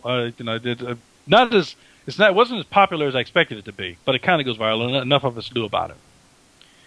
So then Samsung gets a whiff of it, and they say, some upper mucky muck in a suit says, "Wait a minute, we don't put keylogging software on people's computers. We'll get back to you." First they won't respond, then they say, "We'll get back to you." Right. So what they find is that the Viper software is identifying C:\Windows\SL as being Star Logger, but is actually something else. Ah, false positive. Yeah, false positive. Right. But it took a couple of days for everybody to kind of work through all of this. Wow. So this is not even Samsung's thing. This is something with the software manufacturer. Yeah. Oh man, that's not good at all. Yeah, so GFI Labs, the actual creator of Viper, says, yeah, it was us. We identified as a false positive. It's our fault. Wow. So for a couple of days, the story was going around that, and I even shared it because he had gotten a response from someone representing themselves as being a member of Samsung saying, yeah, we put keylogging software in computers. This is tech support guy, I would assume. Yeah. Oh, man. Not good.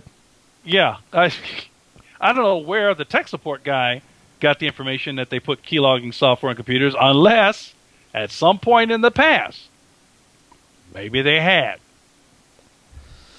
Maybe not this time. But they didn't backtrack and say that the person representing themselves for Samsung made a mistake.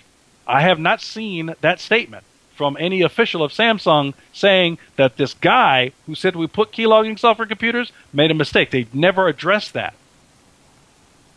They just said the computers that the guy at Network World has doesn't have keylogging software. This is the sad thing about it is that here is the software on a piece of hardware that could, I'm not going to say it could have taken down a company. I mean, if you think about it, enough people say, that's it, I'm taking it back. I mean, this is the kind of thing that you do not anticipate as a manufacturer, and then some mucky muck in your company says, well, yeah, it could be, and then that's why they get mad at tech support people from going off the chart when it comes to what we say, because I've done tech support before as well, because you may end up putting your foot in it, which is exactly what this guy did. Wow. So that's what that was about. So it finally wrapped up. Did it wrap up? Looks like it wrapped up, late, a couple of days ago. Today, Saturday, so late Thursday is when it wrapped up. And this, again, one of the other things you need to know about this story is this was all about computers purchased in Australia. Well, take a look at, if you go to Google and you type in keylogging on Samsung, you'll pretty much get all the stories. And it looks like it originally came out maybe right around the last week of May, by this article by Mohammed Hassan, the founder of NetSec. So just wow, this is very interesting, amazing. So but that kind of concerns me, the fact that the upper official from Samsung never addressed the issue about keylogging software on past products of Samsung. Because if they don't deny it, maybe it has happened in the past. Because there are things on computers in general, people, just in general.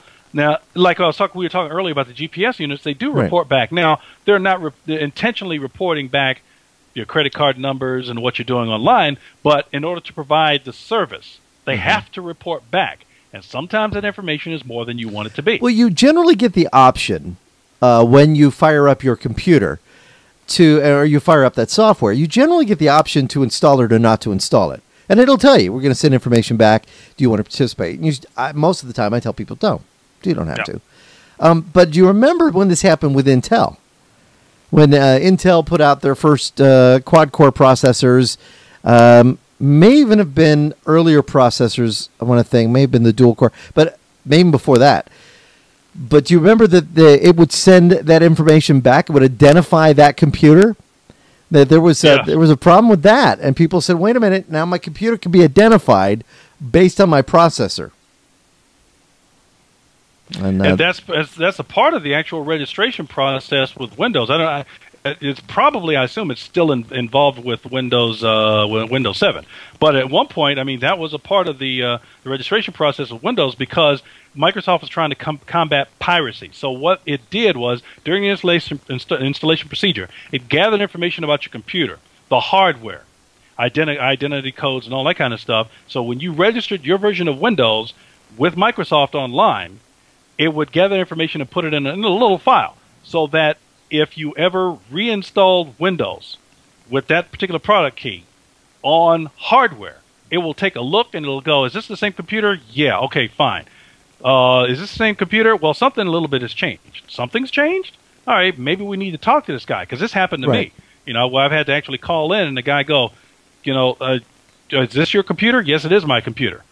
Strange. It's, now it's asking for me to re-register. What's the problem? Well, you may have changed out. You could have changed out anything, something tiny. Audio card, video card, processor, motherboard. Right. I've done that before. Matter of fact, I had a Pentium 4 2.8 gigahertz, and then I put together a system recently with some used parts that I had bought at SWS, one of our local computer shops, and making it like 3 times more as powerful than it was. Used DDR, new motherboard, everything. And sure enough, Windows needed it to be revalidated, and it wouldn't authenticate because it said it's already in use. I went ahead and called. I had to call Microsoft Tech Support. And matter of fact, it even asked me, I don't even think I talked to somebody. It just said, how many computers is this operating system been installed on? And I think I said 1, and it went through, and it gave me the authorization, and I was fine. And it was that's done. The correct answer, because if you say 2, then they're going to talk to you and they're going to remind you that per the terms of service and licensing agreement, you can only install one version of Windows with one particular product key on a unit at a time. That's how they charge you. You do have to read some of that carefully, because sometimes based on the software, you may be able to install it on a mobile system as well as a desktop system, depending on the software. Not necessarily operating system. Right, that tends to be in the case of like Microsoft Office sometimes. Yeah. And my copy of Windows 7, I believe I can have on 1, but my copy of Creative Suite I can have on 2 installs. So it's just the way it works out. So good stuff. All right. Well, they're coming up on the top of the hour. Had a good show. Hey, before we go, let me tell you about a little fat finger syndrome that looks like one of my aunts is having on Facebook. All right, that sounds good. This is kind of cute, but all right, here it is. So I'm in my personal account on Facebook. I have my Aunt Doris, and my Aunt Doris is rather I don't want to say religious and spiritual. Let's say okay. So she regularly posts things about thank you Lord for this day, thank you for my family, thank you. Okay. Yeah. So here's one from today this morning. Now listen closely as I progress. It's going to be a short phrase, so you have to listen closely. This is what she typed. You'll know what she meant, but listen to what she typed. Heavenly Father, I approach your thong of grace and ask you. So she tries to correct it in a follow-up post, which is also she misspells the word. So I post behind her in her comment section. I go, Psst, THRONE.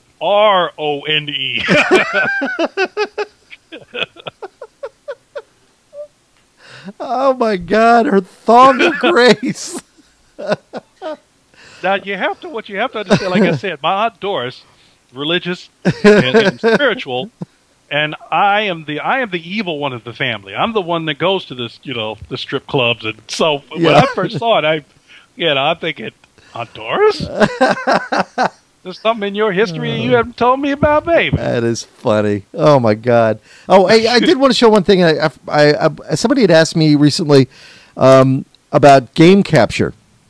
Because this has become a big thing. And it's not unusual for me to come home and see my daughter Scarlett on the computer watching a video game. Now, I don't see what the joy would be in this. I'm a guy. I got to get hands-on, get in there, and play the game. I don't want to watch somebody else play a game. There's nothing more boring to me than going and sitting at somebody's house while they play a video game. All right? But Scarlett will watch the game, but she watches it for the strategy. And she'll learn like walkthroughs, and she watches walkthroughs on YouTube all the time. Like me with billiards. I get it. Yeah.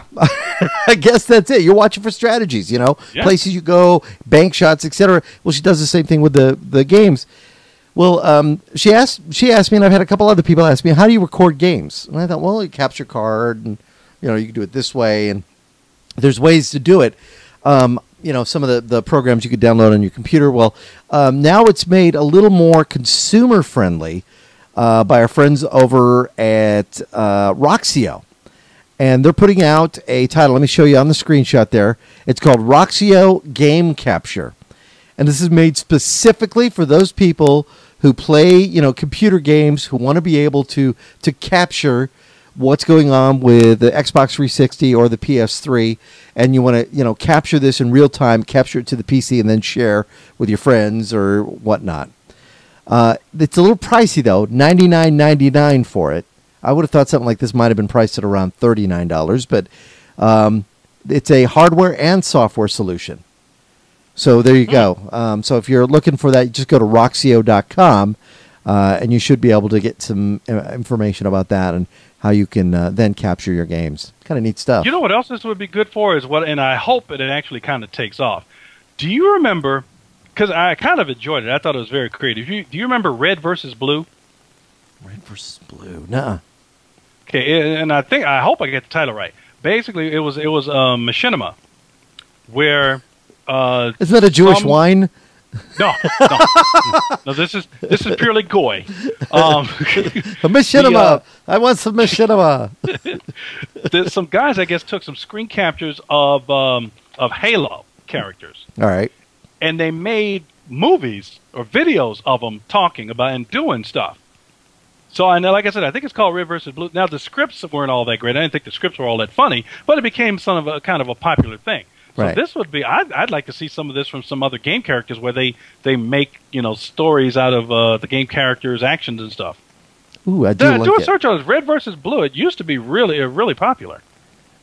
Huh, I like it. I'm going to look for that. Well, I was just thinking, you could take some other game characters, like, even let's say you were playing WoW. If you were in WoW and you wanted to make a story out of some of the action on the screen, you could even do it like we used to do with MST 3000, Mystery Science Theater 3000. Yes. Yeah. They did that with... take out the audio. I think they did that with Joint Ops games. I know they've done it with... what is it? The one we used to play, Call of Duty. I think they've done it with those as well. Because your characters can do, crazy, silly things. And that's what makes it fun. I know there's some Team Fortress 2 movies out there as well. But... I got to check those out. I didn't know about that. You have to do a little search for those. All right, well, we'll have an update during the week of what's going on Saturday, so we're still not sure. Again, maybe during the week, hopefully we can fire this thing up. It's been kind of a crazy week this week. Had quite a few computer repairs, actually. One of them was a laptop that had come in. And what did they say was going on with the laptop? 'Cause I know I fixed it. I ended up taking it all the way down to the motherboard. Oh, this is great. I should have been talking about this. See this? Laptop hard drive, right? This is the old PATA laptop hard drive. And this is a 30 gig hard drive that came out of a Dell laptop. The person who bought this laptop bought it at a swap meet. So they, couldn't fire it up at the swap meet, but they bought it sight unseen. I think they paid maybe $30 for it. Mm-hmm. All right. And the guy says, yeah, I think it works. I'm not sure. So they brought it to me, said, "What can you check this out and let us know what's wrong with it?" All right. We don't have a power cord. Okay. No problem. I have power cords. So I found the right power cord. We hooked it up, booted it up, get to the start screen, hard drive lock, meaning that there is a lock, passworded protection on the hard drive, so you cannot access the hard drive. So I'm thinking, what does this mean? So I went online, and apparently with a hard drive lock and some of the, this is a 100L Dell, you cannot bypass it.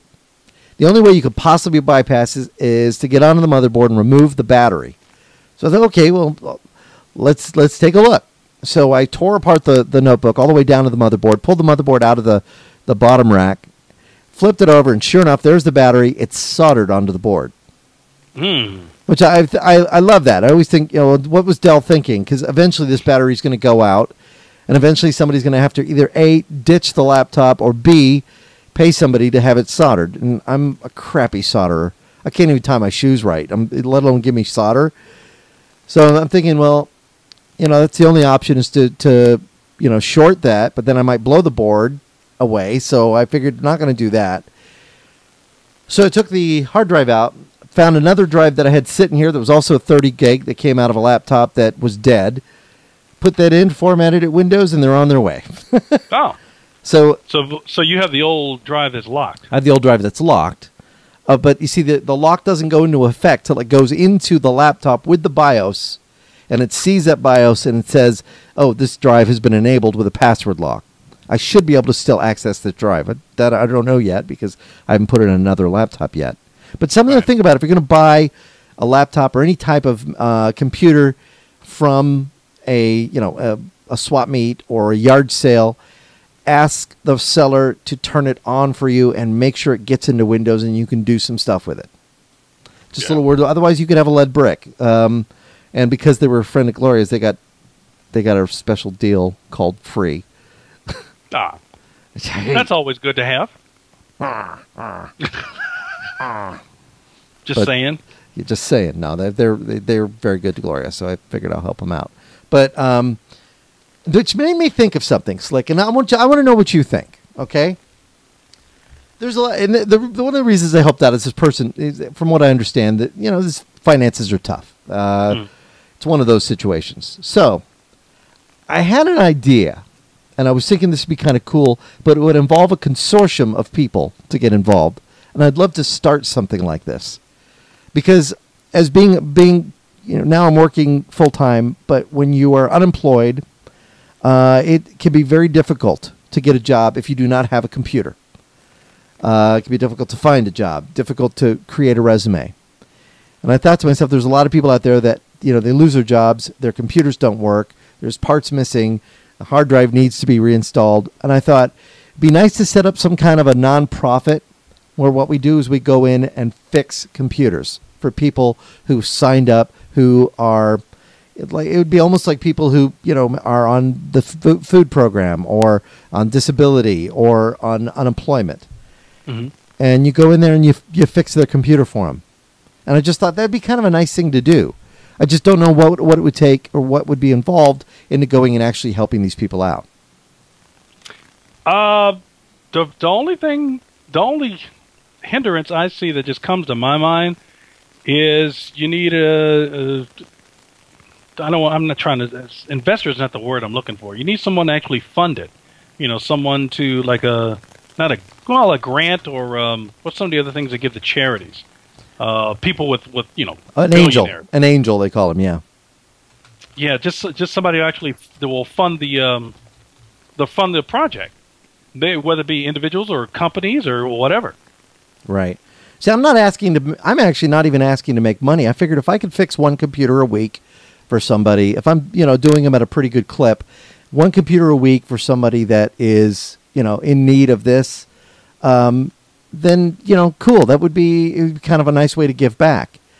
USS Rover in the chat room says a 503-C, which I guess is some type of a charity organization where, you're a nonprofit of some sort. I have to look that up. But then what I could do is I could take, like, companies like Dell, companies like Gateway, when they say a motherboard is dead on a laptop, then I could get them to donate those used parts, and we use that used part to fix that computer and give it back to the person. So we're not giving them new computers. I mean, that's not the goal. The goal is not to give them something brand new that they could sit at home with and play games with. It's to fix their technology so maybe they can help them find a job. And I know a lot of people can do that at the library, so I just don't know, if it's even a viable option. It's possible. I'm sure it's possible to do. It's just a matter of us sitting down and trying to figure out how to do it and the time involved and all that kind of stuff. And even as a nonprofit, so to speak, it would be great. I don't see how we're going to be able to do it anyway without it. We'd have to have our time paid for, so we can devote time to it. Because otherwise, we have to devote time to trying to find a job and other stuff. Well, there you go. See right there? See, now this is boiling into something else. So you're somebody who doesn't work. You want to help people who works, but you know how computers work because trust it, the industry has changed a lot. So what this nonprofit does then is it does fix the older computers, but the money coming in that is coming in from investors, number one, goes for A, parts, B, to employ people to fix these computers for people. Yeah. So it works out both hands. So people are getting paid, and the computers are getting fixed, so these people can go out and find jobs. I think it's just a matter of putting a proposal on paper, I would think, and then sending it out to those who might be interested in supporting it. Companies, individuals, businesses, organizations, whatever, and get them to pitch into it. I like the idea. I think it'd be a neat way to help out. I mean, you could do this through your local church, I'm sure, or community organization. But if you wanted to take this idea and just build upon it, there's probably something there. Yeah, we'd have to. In my mind, we'd have to get it set up and working like locally first, to get an example, and then take that example to other cities, maybe on a city by city basis, as opposed to even state by state, because that's still kind of a. It could be slow going, but it could happen. I don't see why. Yeah. Why not? It's kind of neat. Yeah. All right. Just a little something, put in the back of your mind. Maybe I'll look into this week if I get any time to do that. So that'd be a lot of fun. All right. Well, Slick, you have a great week. We'll try and check in with you again during the week at some point. See if we can discuss what we're going to do for Saturday, or maybe do something midweek too. Okay. All right. Okay. I'm Andy Taylor. Thank you for tuning in. Bye, y'all.